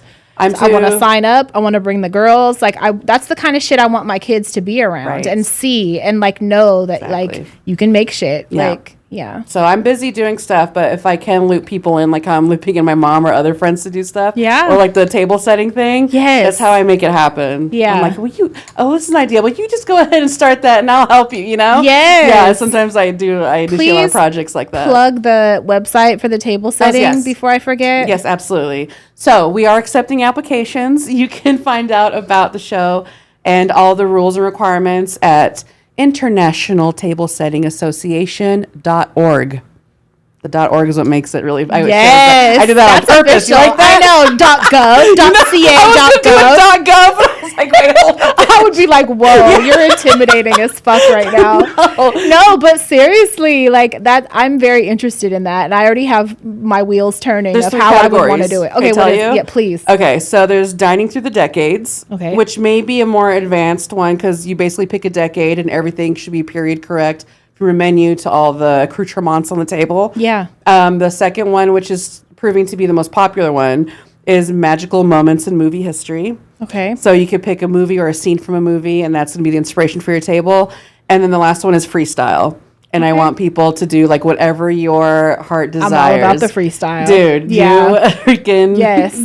do a windbreaker tablecloth. Yes, I have so many fucking ideas. That's what I mean, like really expressing yourself through the canvas of a table setting. Yeah. It really stimulates What a a different cool part of your way. brain. Yeah, exactly. Because everybody eats. We all have Right. been there. We've all sat at a table setting, but a lot of these generations, we don't know the rules. We don't know which flatware we're using. We don't even know that what it's called order it flatware. goes in. Yes. Yeah, like I try to teach Bunny, like when we go to a restaurant and they have like multiple sets of forks and shit, like start from the outside and yeah, like that's not taught. No, it's a really important thing. And I also really want to promote the concept of our generation embracing the dinner party more.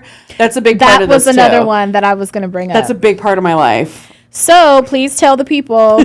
Tell them about that. You host. This is just yet another thing she fucking does. She's jack of all trades. You're in a group. Yeah. What is it? It's a dinner party club. It's a dinner party club. You wear your little outfits. You Wear get outfits. fancy. Yes. So when we moved to Sacramento, a group of friends, people who we had known on like just through the internet, reached out to us as a couple. And Just Angie you and Jr. another couple? Well, they were the ones that reached out to us, and we Okay. became like friends with them like instantly. Like they were like our people. I love it. And she's actually the one that made you the pie. Really? Yes. Okay, and she's in okay. the clubhouse too. You've seen her. Shut up. Yes. Oh, God. I know. Okay.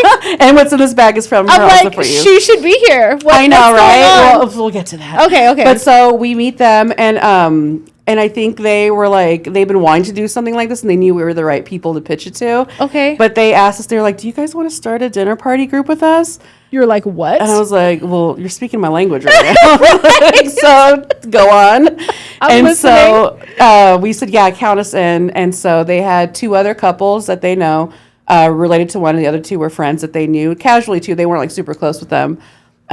They basically were like, yeah, if we want to do this, we can each take turns hosting the other couples. So it's 5 couples So it's total? 4 couples total. Okay. And the rule is when people come to, when you're hosting, you have to provide a theme and then at least one signature cocktail and a main dish.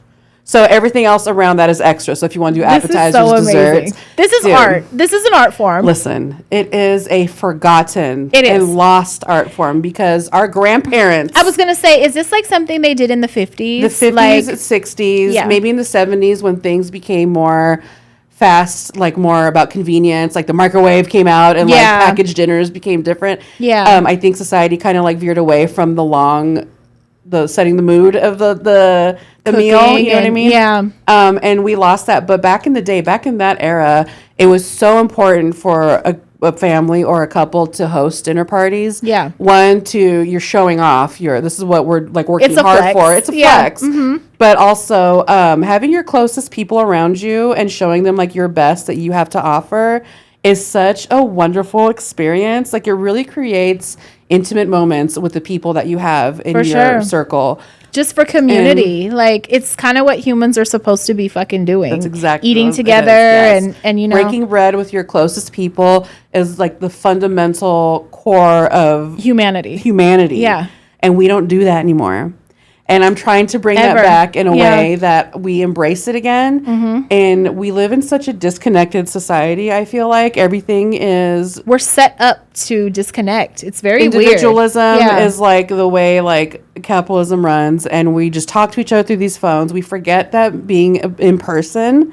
Like, look at, like, how good does this feel? Yeah, like, having us be in person. Like, and I avoid it because I feel like I've been programmed to fucking avoid it. Right. But it feels so good when I am in space with people. Yes. Yeah. Because that's what we're supposed to be fucking doing. What humans, we were supposed to live in villages. We were supposed to take care of our elderly. Raise our kids together. Raise our old people together. Yeah. As a Eat village. every night together. And that is just not the case anymore. And so I'm doing my part in bringing back that, revitalizing that whole scene. And there's a lot of, like, there's influencers online that I see doing that. Yeah. But I want to do it, like, in a way that's more... Like, you don't have to share this with people. Like, just do this with your closest friends. Yeah, and with your family, with your kids. Learn how to be a host. Yeah, learn, like, the process, the art form of that. Get dressed. Get dressed. Put on a cute outfit. Put on the music, light the candles, do your makeup, and bust out that casserole you love making. Share that with your favorite people. How often do you guys do it? So, we do it in seasons. So, our first, the next season starts, our spring season, the first weekend of May. And so every first Saturday of the next 4 months, we each of us take a turn. Every week. Yeah. That's so cute. Ours is a lot. We usually go first. We did last year. But I think this year we're going to go last. So we'll close out the season. Does it get competitive? It can. I mean, like, the thing is we are all, like, everyone is exceptionally good cooks. Yeah. You know what I mean? Yeah. And that's good. I think, like, I've helped light a fire under people to be really creative with what they're doing. Yeah. And, like, not that we try to outdo each other, but everybody wants to step up and do their best. So it's encouraging. Yes. It's a very nurtured, encouraging situation. Yeah. Yeah. Because we all started out, none of us knew what we were doing. And, like, you know, like, we've all screwed up, like our dishes. Like, it doesn't matter. The thing is, even if you screw up, that's why it's important to have your best people there. Because even if you screw up, they don't care. They're not going to badmouth you. No. It's not that kind of group. No, they just want to be there with you. And you know what I mean? So if you burn the chicken, you order pizza. Who cares? You know what I mean? Like, but you're still dressed up and you have your little drinks. There's still cocktails. You can't ruin a cocktail. Yeah, exactly. You know, so... Do you guys just have, like, dinner and dessert? Or do you, like, watch a movie? We always do appetizer, or the cocktails, appetizer, main, dessert. Even though we don't have to, we all just end up doing that. Yeah. And then we always do, like, a game or, like, an activity. Oh. Yeah. That's really cute. Yeah. It's like when I did the holiday one, we had the gingerbread houses that I had everyone decorate. And your fucking neighbor. My old man neighbor who I'm obsessed with, Bill.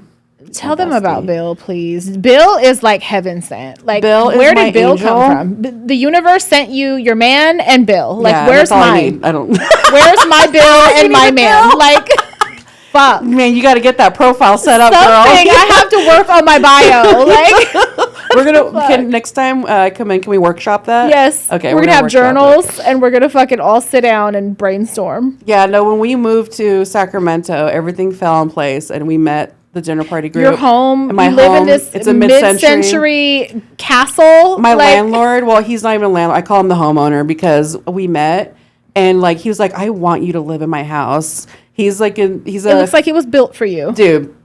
Me and him became besties. He's like a 50-year-old gay man DJ from West Hollywood who owns a record store in the mountains. What the fuck? Exactly. What? Yeah. We like hang These out. things don't happen. No. Okay. And he wants to sell the house to us too. Please shut the fuck up. I'm not Because who else should it go to? That's what he said. He's like, I can't imagine anybody God. else. But between that and then this neighbor Bill, who is a sweet old man, he's 80. He's gonna be 81 on April 8th. I have to think of something cute to do for him.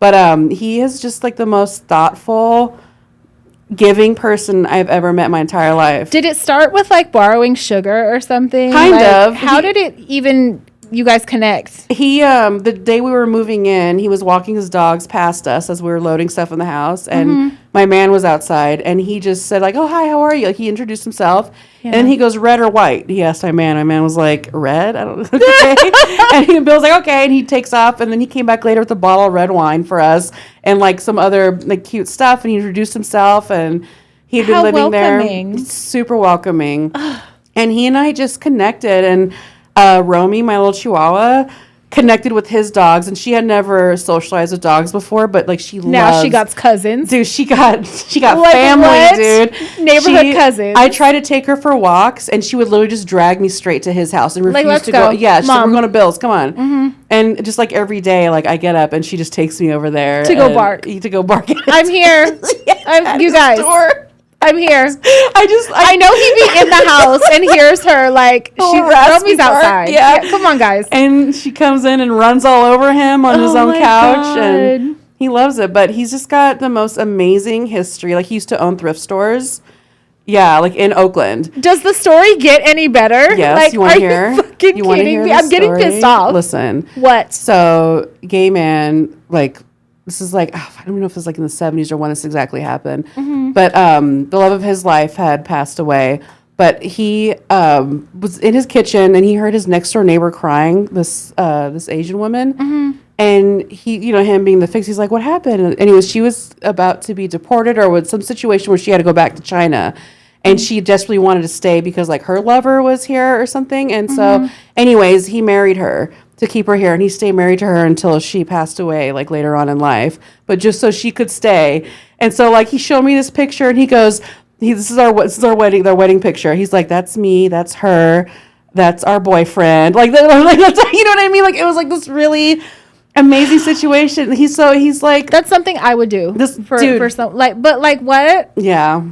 Wow. Yeah, he's got tons of stories like that where I'm just like, you are amazing. You're amazing. Yeah, bring him on the pod. Jesus Christ. Can we? Dude, like, do I have to come up there and record? Like, how do we do it? Yes, actually, yes. God. I'm actually trying to, I asked him if he would do an interview, like if I could interview him on live or something. That would be amazing. And he was like, yeah, absolutely. I was like, hey, you have such wonderful stories. I know people would want to He does the most thoughtful, cute shit. It like almost brings me to tears. The little gifts and things that he makes for you. And it's just like, what the fuck? Yeah, so like for the dinner party, he made me a bunch of blank little gingerbread houses and like because he knew she was having a dinner party. Provided all the icings pre-packed in the pre-packed little pass these out all the candies, to your friends. Everything. And so when I busted it out, because like we had dinner and then everyone outside like for a smoke, and I like scurried around and like got all ready, Surprise. And they came in and everyone was like, "What the fuck?" I was like, "Yeah, courtesy beat that, guys." Fuck, courtesy of Bill. What a great guy. Yeah, I look forward to your posts. Thank you. Yeah, he's wonderful. Amazing. I have shared your brother's page. Your brother is also a Santa Muerte devotee, yes, which a lot of listeners are as well. Which is amazing. I've shared his shop. I got gifted a beautiful handmade fucking statue of her that is amazing. Could not believe it. How were you?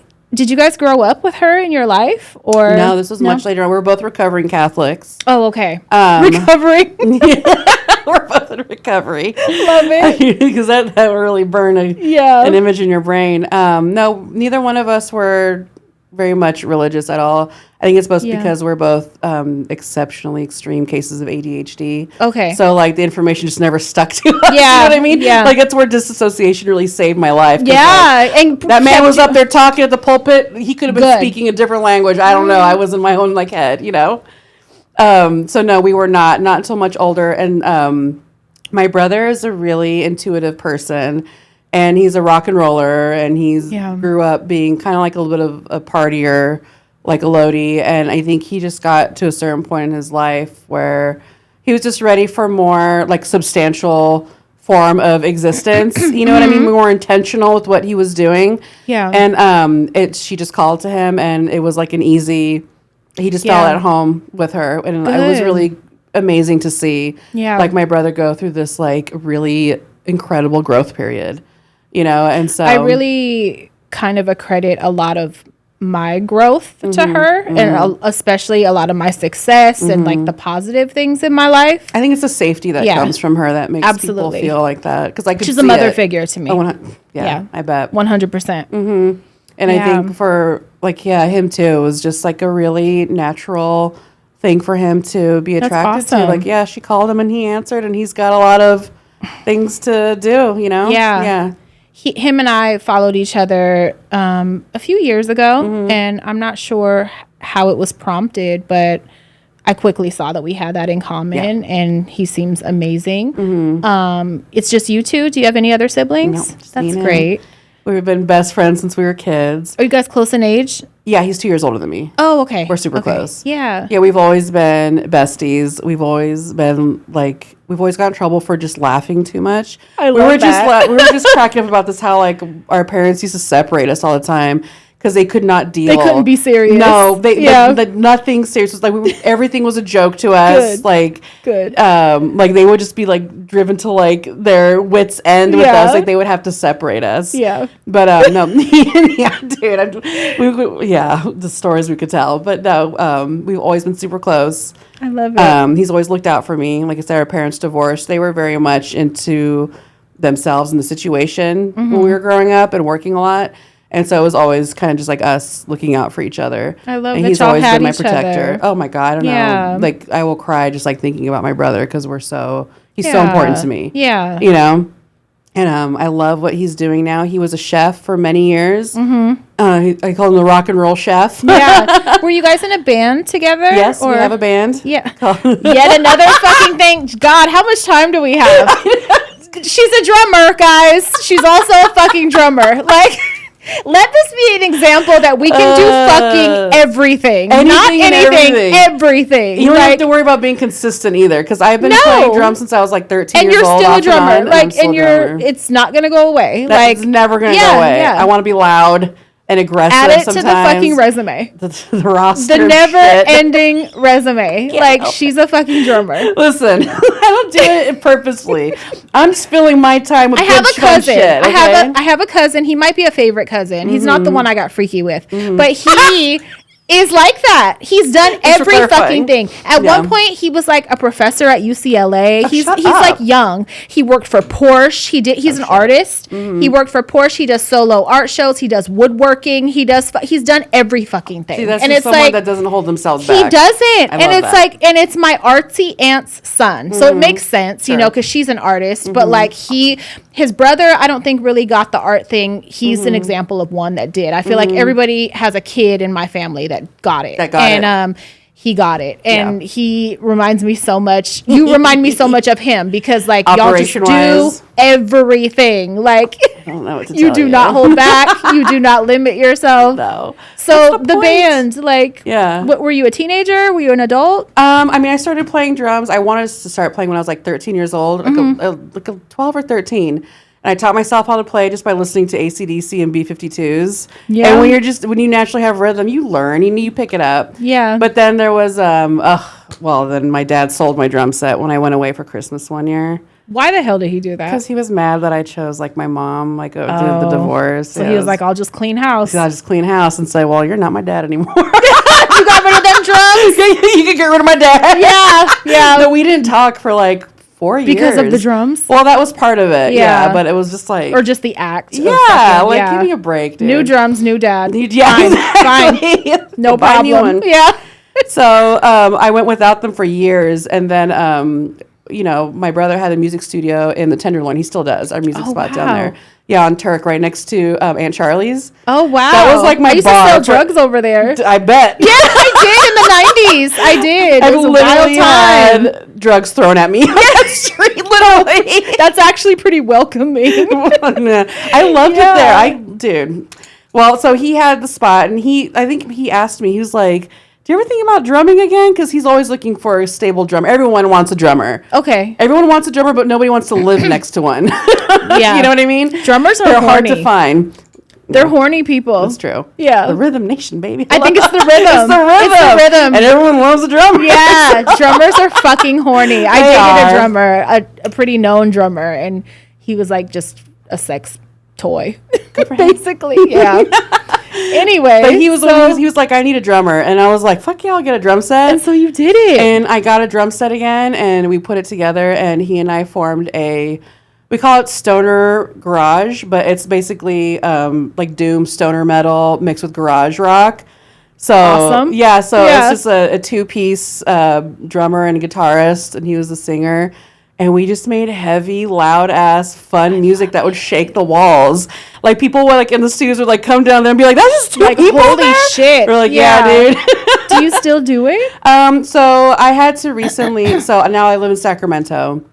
I was literally paying rent on that drum set for since the pandemic. Oh shit! And I just recently got it out of there. But I did that because I needed my brother to still have his creative space, so I was willing to throw in on it just to make sure he still had it. It's a really important room for us, and it sounds weird, but that music space is so special. Yeah, spaces like that are so special and should be held on to as long as you can. Absolutely. But I recently brought my drum set to Sacramento, and I'm trying to find a band or a garage or you know what I mean, another group of people that want to sound shitty together and make music and have fun. Yeah, I think I might get a she shed for my backyard and just set up in there because I have no room to play it. As it is in the garage or the house. Yeah, there's no room there. Because you do a lot of your art at home, right? Yeah, my garage, which would be storage or a drum space, is my studio. Is your shop. Yeah. Yes. Yeah. Got it. Yeah. Yeah, you got a lot of stuff going on. I got a lot of shit going on. You do. I'm used to having a lot of juggling a lot of balls and keeping everything in the air. I'm really good at that. Yeah. Yeah. That's great. Yeah. That's really admirable. Thank for sure. you. Do you have any goals for this year?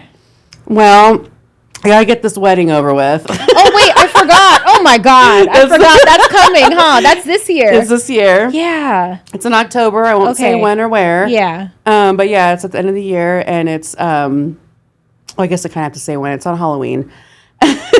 And amazing. I'm not saying where. Yeah. But it's on Halloween, and I did that because it's my favorite holiday. It's the only holiday I actually really care about. Yeah, you go all out. I go all out. All fucking out. I love it. Yeah.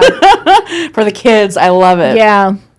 She decorates her home it's like it could be in a fucking movie. We're that house, but I made everything from cardboard and glow in the dark paint. Yes, but it looks like a movie set. Everything's DIY. Yeah, so awesome. But I love Halloween, but I also really wanted to make everybody in my family I have a rule.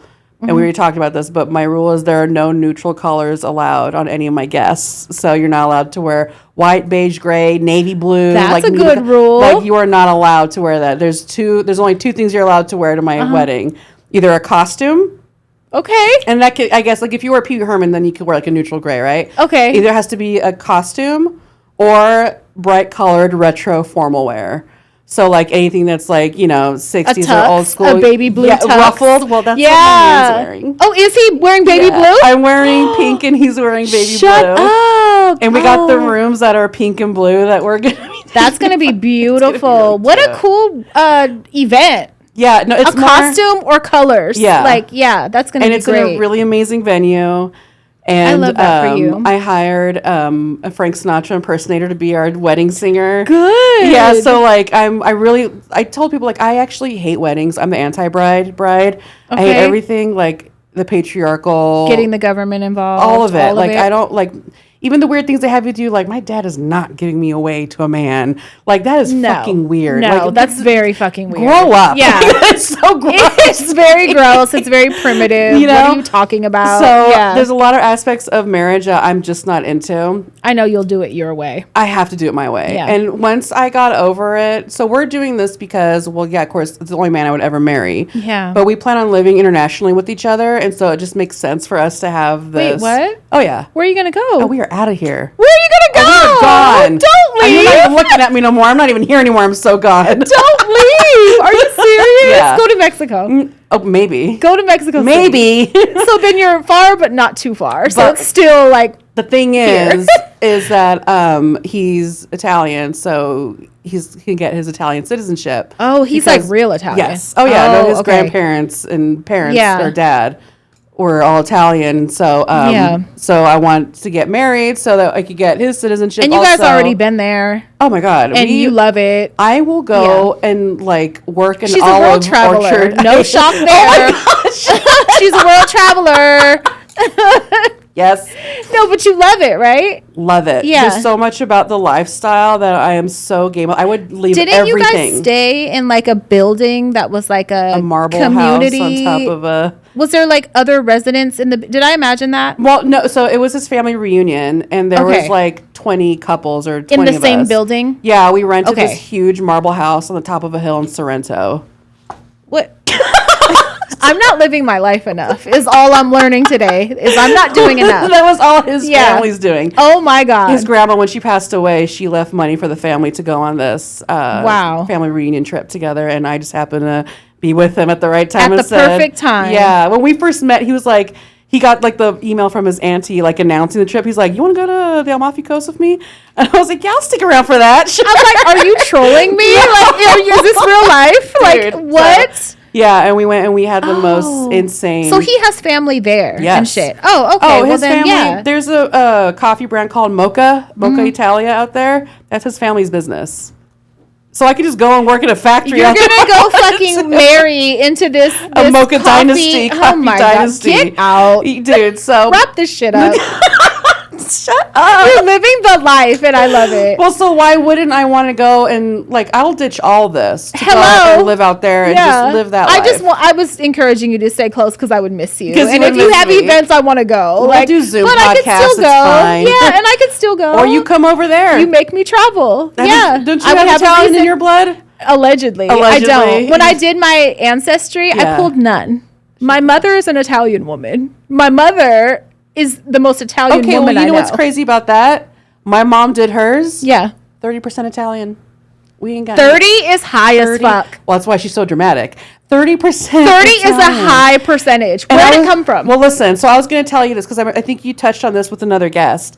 Your genealogy, you will pull genealogy. Your traits will come from different. It's very random, right? It comes from different aspects in your bloodline. Okay. So like me and my brother could do it, and we could both pull different genes. I know that part of it, but the fact that I pulled none is not normal. Well, that just shows that you did not get a lot of your mom's. I knew the percentage would be off. I did pull German. I pulled quite a bit of German, but I pulled, my grandma. Right. But is my grandpa my grandpa? Right. Did I uncover another secret? No, we don't you fucking just know. got family members that, I mean, not the everything. Percentages between her siblings and shit, like I could see all of that. Sure. I get it. It's different. But to have none, none. That's zero. Crazy. Yeah, it's a zero. Like, that's crazy. Hello. I'm so like leaning toward like I want to do the genealogy. Yeah, I want my sisters to do it, right? Just so I can confirm. I want my brother to do it too. Yeah, like, I need to compare. Yeah, I just don't want the Mormons to own my DNA. Yeah, I know, but I think they already have it. You know, I feel like they all already have our shit. That was what made me do it because I was like, "There's no way they don't." Also, have if you clone this, lucky you. You get right, exactly. I don't know if they want that, but yeah, I should do that. All right. You should. I think it's just interesting, and they already have so many other ways to get our blood and shit. That's anyway. True. I don't, you know. I'd really like to do it and learn how, because I've read a lot about how we should eat based on our genetic makeup. Yes, so for our health. Right. Yeah. And so, like, my mom seems to think, like, I have a lot of Mediterranean blood in me. And I'm like, well, that would make sense if you're Italian. Surprise. Right? Yeah. Okay. Isn't she a Mexican woman? Pure. Yeah. Like, both of, you like, thought. dude. Right. Who is so you done it? Thought, yeah. No, both Mexicans. All of my family is from Mexico. All my immediate family. Okay. They were all the Mexicans where the border, like, swapped on them. Like, they were Mexicans, and all of a sudden they were Americans because of the whole land purchase situation. Yeah. So, yeah, no, we're all from here. So who knows where that shit got pulled in from. And who knows what I have, but that's why I would like to learn. Yeah. Mostly because, like, whatever I'm pulling up, that's how I'm eating forever. For sure. Yeah. Like, that would convince me to, like, not But it makes so much sense to me, too. Like, my tastes. Right. Like, I'm a mustard fiend. Black licorice fiend. Like, these are very German delicacies. You know what I'm saying? I'm holding on to these. What is this? Black licorice? Stop. Black licorice coins. I'll eat these right fucking firm now. They are. Firm with just a hint of salt. Salt. That's bean. That's what got me. Hello. Don't mind if I do. From? Germany. Where? Bill. No, they didn't. They came from Bill. Bill is fucking fabulous. Look at these black medallions. Would you like? You can throw that down a wishing well. Oh my God. Hate black licorice. You hate it? Yeah, you're disgusting. He's likes it. Oh, man. Well, my girl's left-handed and likes just the black. Like you. Yep. She might be the one. She might be the favorite. My man was like, "You trying to pawn that off on her?" And I was like, "Dude, she loves black licorice." Love it. He was like, "Best gift you could have brought." He said, "Ain't nobody like black licorice." He's like, "Not one." Little does he know, I have a basket of treats in my room on my dresser. There's like 4 different packs of different black licorice. One's called Crows, which feels a little racist. I was going to say, okay. It's called Crows, and there's like a little cartoon of a crow on the box. I don't even know where that came from. Got it as a gift from somebody, but it's like black licorice, like jujube looking candies. Love them. Some from C's Candy. How is that? Red Vines. These are good. Is it salty? They're firm. It's so you could hang on to it longer. And they're salt. And they're salt. Best combination ever. What the fuck?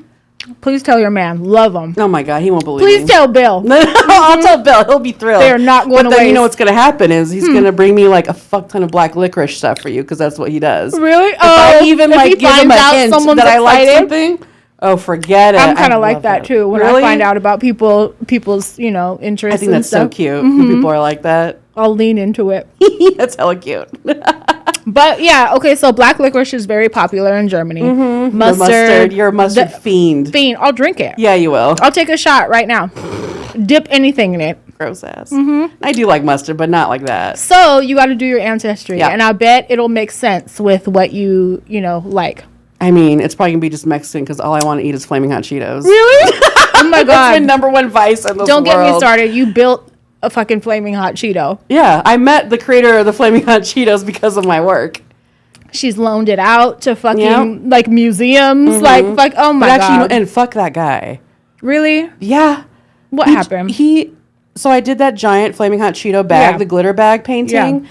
So he reaches out to me and he was like, "I want you to come to this creators dinner." I bet you do. Yeah, right. This creators dinner in Sacramento. We're bringing a bunch of influencers and I'm going to introduce you to my friends who are like these these supposedly these men who have connections or whatever. He's like, "But I want like this it was supposed to be beneficial for you." Yes, dude. Yeah. And so I was like, "Okay, well, I'm bringing my friend Breezy. I brought Hell Breezy with me." I was like, "Let's go to this fucking shit." Yeah. The days before that, this guy's telling me all this like, "Oh, I just got off my private jet. Let me go ahead and call you later." But like, dude, okay, I could see right through this. Yeah. Like every text, I was just like, "This fucking dude." She's trying to fuck. Like, what's happening, dude? So then we go to this dinner. And there were hella other local, like, famous people that I had recognized. Like, Mr. Chewy was there. I forget his name. I think that's what his name is. But he's, like millions of followers. He does, dumb videos online. He was there. So, like, this is, like, the caliber of people. And then there's, like, these 5, like, CEOs who are so full of themselves, promising you, "Oh, I could connect you with this." Then not do one it. fucking... Then do it. Dude, not one fucking thing came from any of those motherfuckers at that table. It was just like a schmooze fest. It was for him to feel important. You know what I mean? And then he has the audacity to ask me if I would donate that painting to the Lay's Museum. To donate it?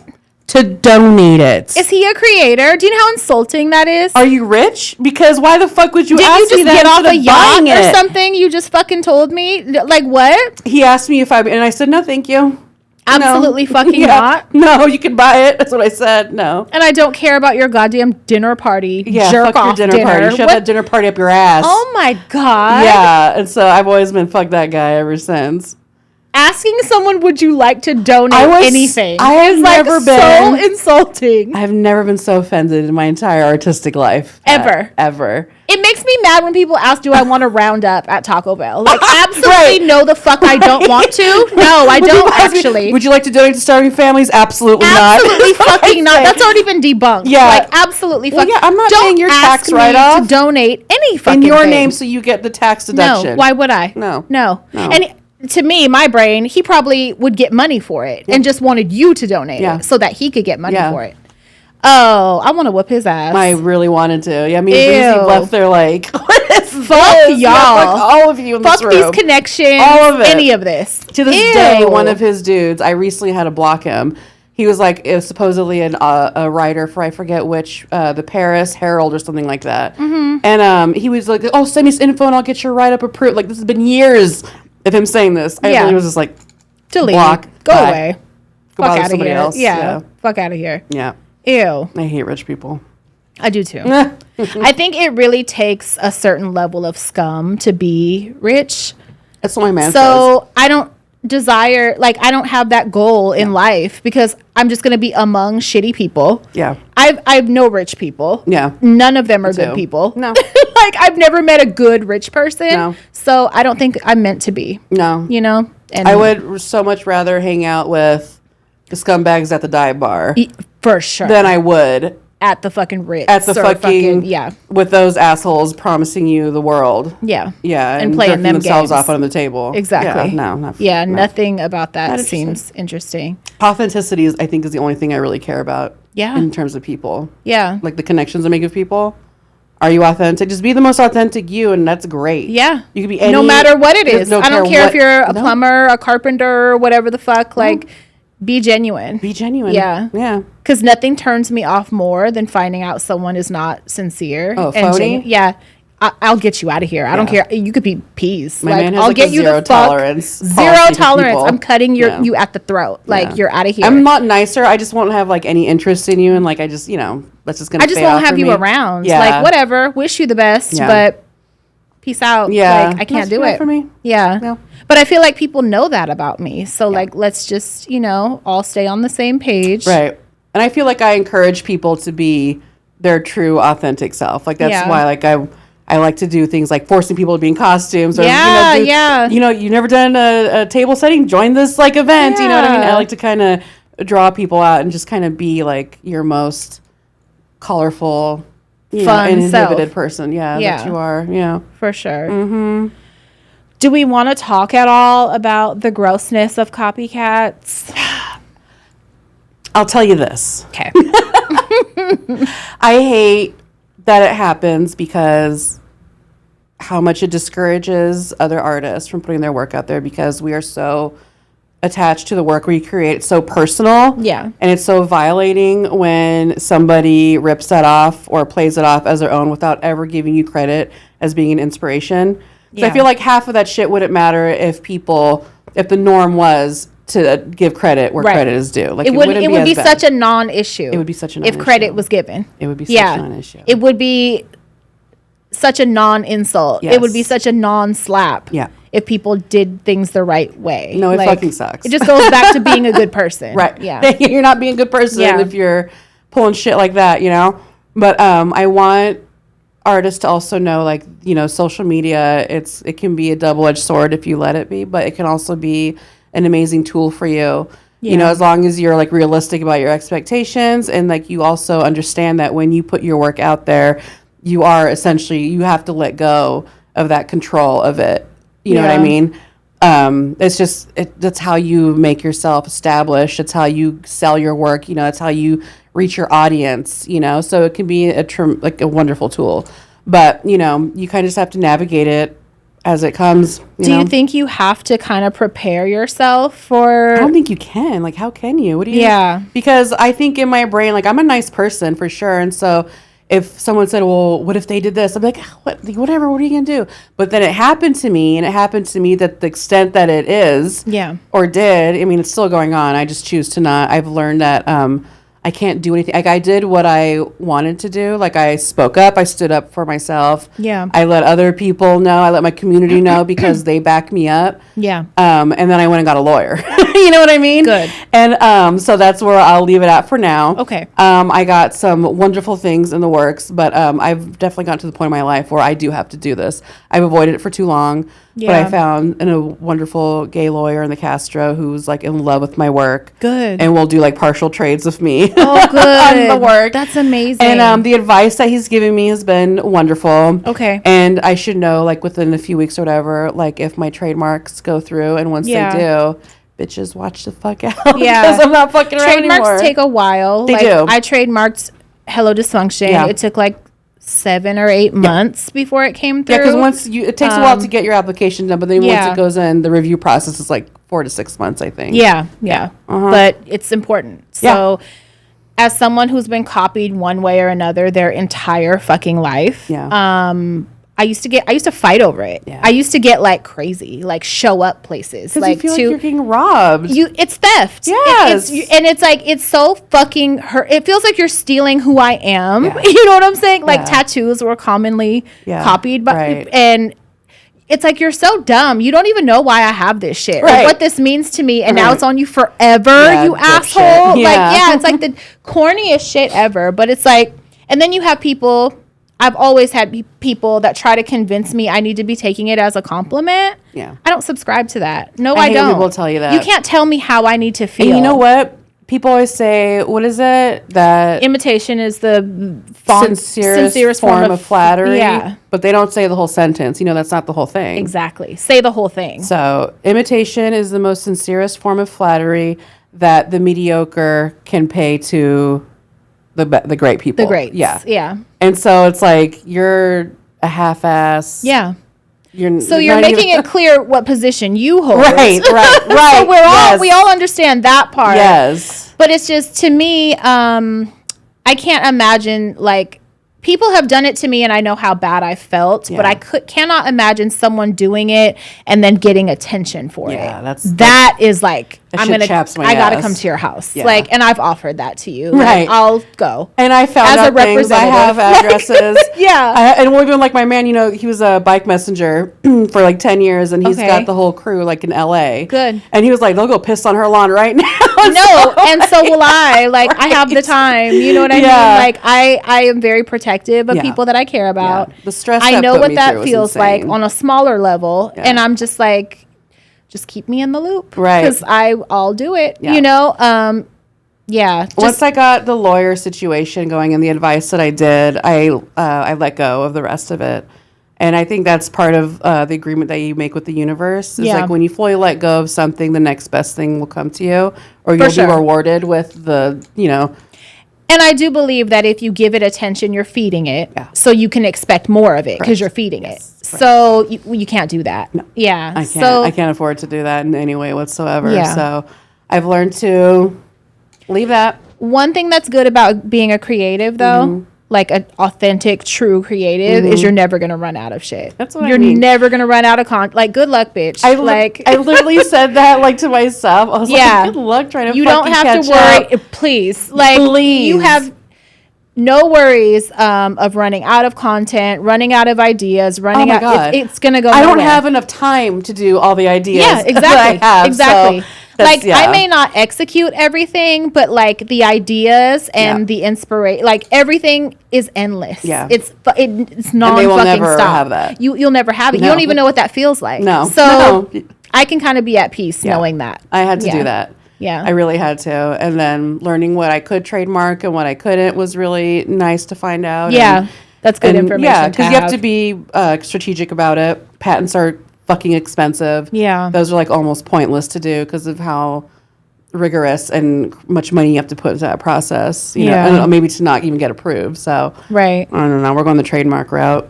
Yeah. And there will be letters going out. Yeah. I think that's good because you need to stand up for yourself for sure. But it's not threatening you or your business in any way. No, it's just rude as fuck. Yeah, it is. It's an insult. But also, good luck, because you'll always be known as the artist that copied Elrod. And you can only be that for so long. Like, you're going to have to. I dare you to keep that gig up for as long. Like you said, good luck, bitch. Yeah, exactly. You don't have enough days left in your life to fucking. Please. Yeah. That's real. So that's, you don't have to worry as far as that goes. But I would like to tell artists, don't even fucking think about that. You cross that bridge when you come to it. Don't let that stop you. Right. From putting your art in front of people's faces. Or scare you from putting things out. Don't. You're right. Don't. There's no point. Yeah. Because you can't control what people do or don't or whatever. You know what I mean? Right. And you can't stress about the shit you can't control. You can only just do the stuff can actually physically do, Yeah, I'm not even going to bring up, I was going to say a lot of people make excuses and they say everything's been done before. And I don't subscribe to any of that either. And everyone copies somebody. No, everyone doesn't. No. If you have a creative brain, you understand that's not true. So and I learned from other artists that there may not be nothing new under the sun, but no one's going to say it like you. So say it exactly. your way. It's your translation. Yeah, say it like you would say it. Exactly. And that's where it sets you apart. Yeah. So that was one rule I learned from my art mentor many years ago. He told me, he goes, when you're learning how to be an artist, in those early stages, he was a painter. He's like, you paint exactly what you see. That's how you learn the rules. And that's how you learn the process. Yeah. But at some point you have to flip the switch and you paint what you know, not what you see. That's how you keep it creative. Because and keep it your own. If the image goes through your own personal filter in your brain and comes out of your own hand without you looking and copying, that's originality. That makes it yours. That's how you make it original. Exactly. So I'm trying to teach that to artists more. It has to go through your system and it's not going to be anyone else's. Right. It's okay if you all pick the same thing to be inspired by, but how are you saying it? Not them. I already see how they do it. How are you going to do it, Yeah. And I just know, that's just proven from if you sit kids, right, and you have them do the same exercise or whatever, they're going to be so completely different. Yeah, I what love the that. output is. It's so fun and they're so completely different that kids are just great in art space anyway because they move so freely. Yeah. The freedom that they have is so amazing. And I feel like we're programmed to lose that as adults, which gets really sad. Yeah. You want to just go back to your childlike ways of dealing with art. Yeah. I think that's actually a very crucial element to art making. Yeah. And that's why I like doing the junk journaling thing because you're doing those things. Literally, I get a glue stick and I just go. Yeah. On a page and I'm cutting, stuff into weird angles and it's just so childlike. Yeah. And you have to still be able to do that as an adult. And you get the feel goods and the serotonin's flowing, the dopamine. And then you're reconnecting with your inner child, which you have to do your entire life. That should never stop. That never should go away. You have to nurture that child and feed that child every day. I feel like I'm more of a child than an adult. 1000%. It's Arrested Development. I've never been an adult. Yeah, I don't really know what that's like. No. I feel like I saw a video today of Cardi B, and she was on a live or something, and she was talking about having that feeling. And how an aunt or something pointed out to her the other day, how do you have 4 kids? And she was like, I don't know, I'm a fucking kid. And I could not relate more because she said, I'm the oldest sister. Right. And I'm I feel like that too. Yeah. I'm the protected one, but I'm totally that way.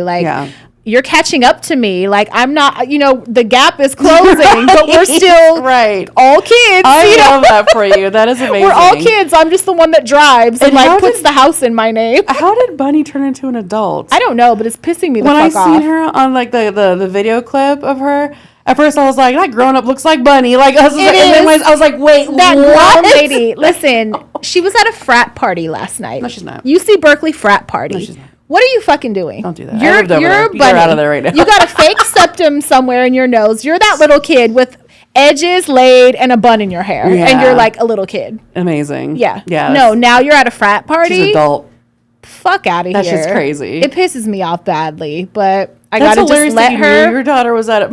My mom couldn't, even when I told her now, she'd come over there and pull me back my hair. At a frat party? At any party. Yeah. I have her location, and I try.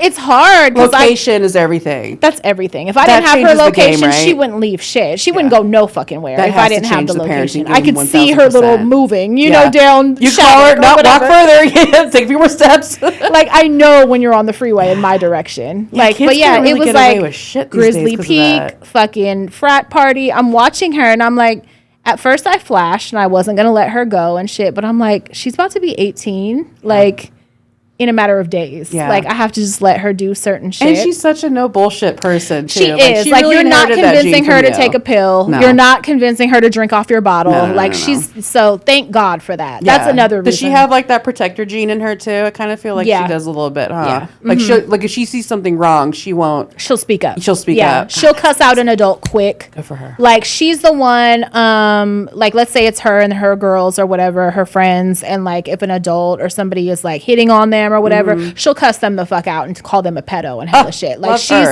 amazing. She's me 100%. I like just started doing that. Yeah, and to do that as a kid, that's she's a young woman. She's got that in her, so I don't have to worry about her in a lot of ways. Yeah. Like. Well, she'll be able to handle herself in a lot of situations. Maybe not everything, but there's no reason. And she also knows she got me and other family like on speed dial. So like you call, we're coming. Yeah, like, people are getting cut fast. Like within the hour type shit. Yeah. I love that about you so much. It's good. Mm-hmm. Yeah, I'm proud of her. Good. I want her to be more creative because she has the talent, but I'll let her do it on her time, I guess. You have to. Yeah. Things come as they should, you know what I mean? Yeah. So yeah, for sure. Remember when we were gonna do art lessons? Yes. I was gonna be her. Yes. I would still do that. I would love it. If she ever wants if to she has apprentice. the interest again. If she ever does. Yeah, that would be amazing. Yeah. Try to come over to Auntie Elrod's house. I know. Bring that peas. That peas might be ready pretty soon. Oh my God, that peas. She's a riot, ridiculous. Dude. Earlier, I had told Bunny to sweep the hallway, right? Because there was like some loose litter that had came out the litter box.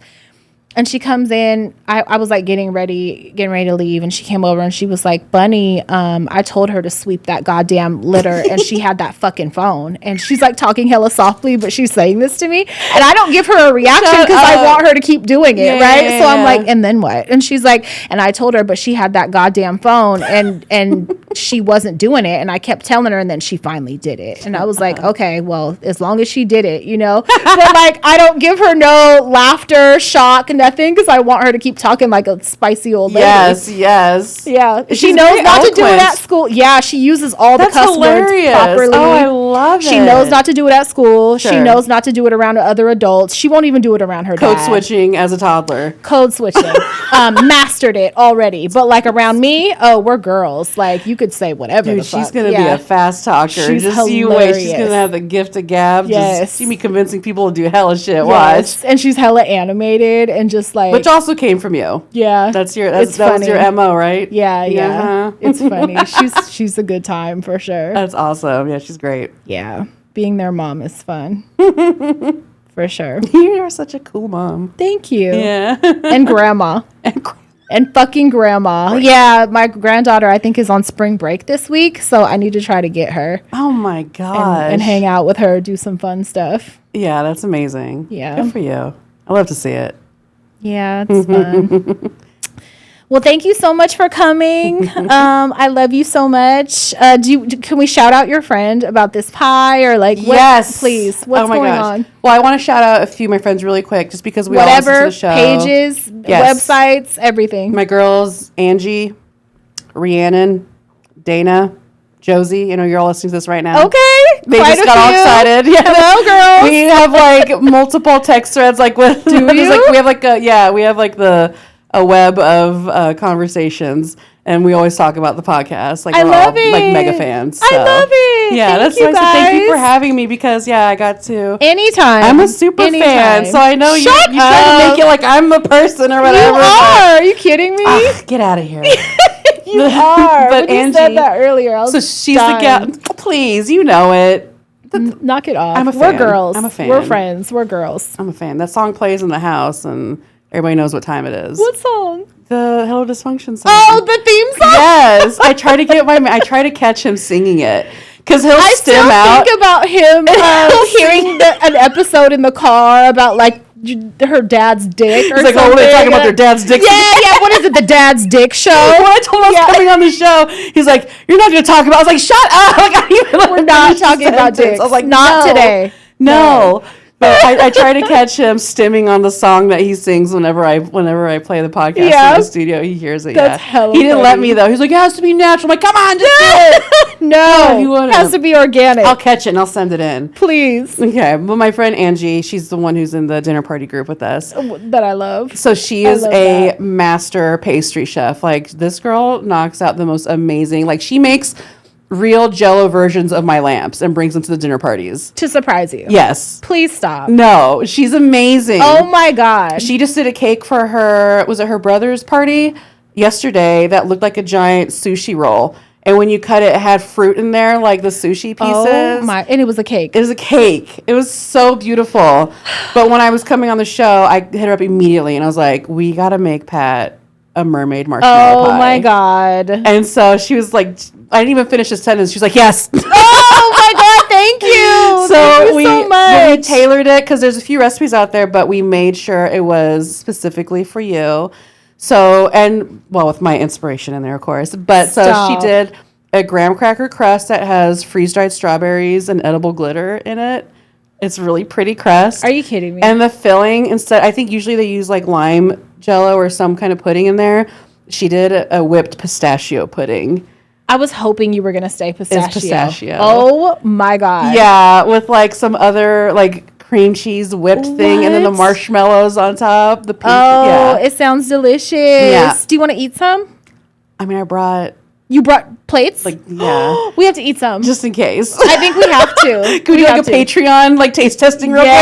Yes. Perfect idea. Okay. We'll do that. Yes. Well, she'll show a picture of it on the highlights. Yes. It's beautiful. Oh my God. Thank you so much. Thank you. Yeah, Angie is a doll. She's wonderful. And I made this actual sculpture at the LA show. It was there. The pie. Yes. It was a light up marshmallow pie. Yeah, I have photos of it. Yeah, so that's why this is now in person. Yeah. Yes. Oh my God. I'm so excited. Yeah, so excited. But thank you for having me. This is so fun. Come back. I will come and whenever nap you with have new endeavors to promote, anything, Yes. come talk some shit with me. Yes. And keep us updated on everything because we're going to show up for you. Thank you. Every time. Thank you. Yeah. All right. Well, thank you guys. I'm going to tag her and all her websites and fun stuff in the show description. Yes. So definitely go follow. And yeah, thank you. Thank you for being here. All right. Bye. Bye, kittens. Bye, darling.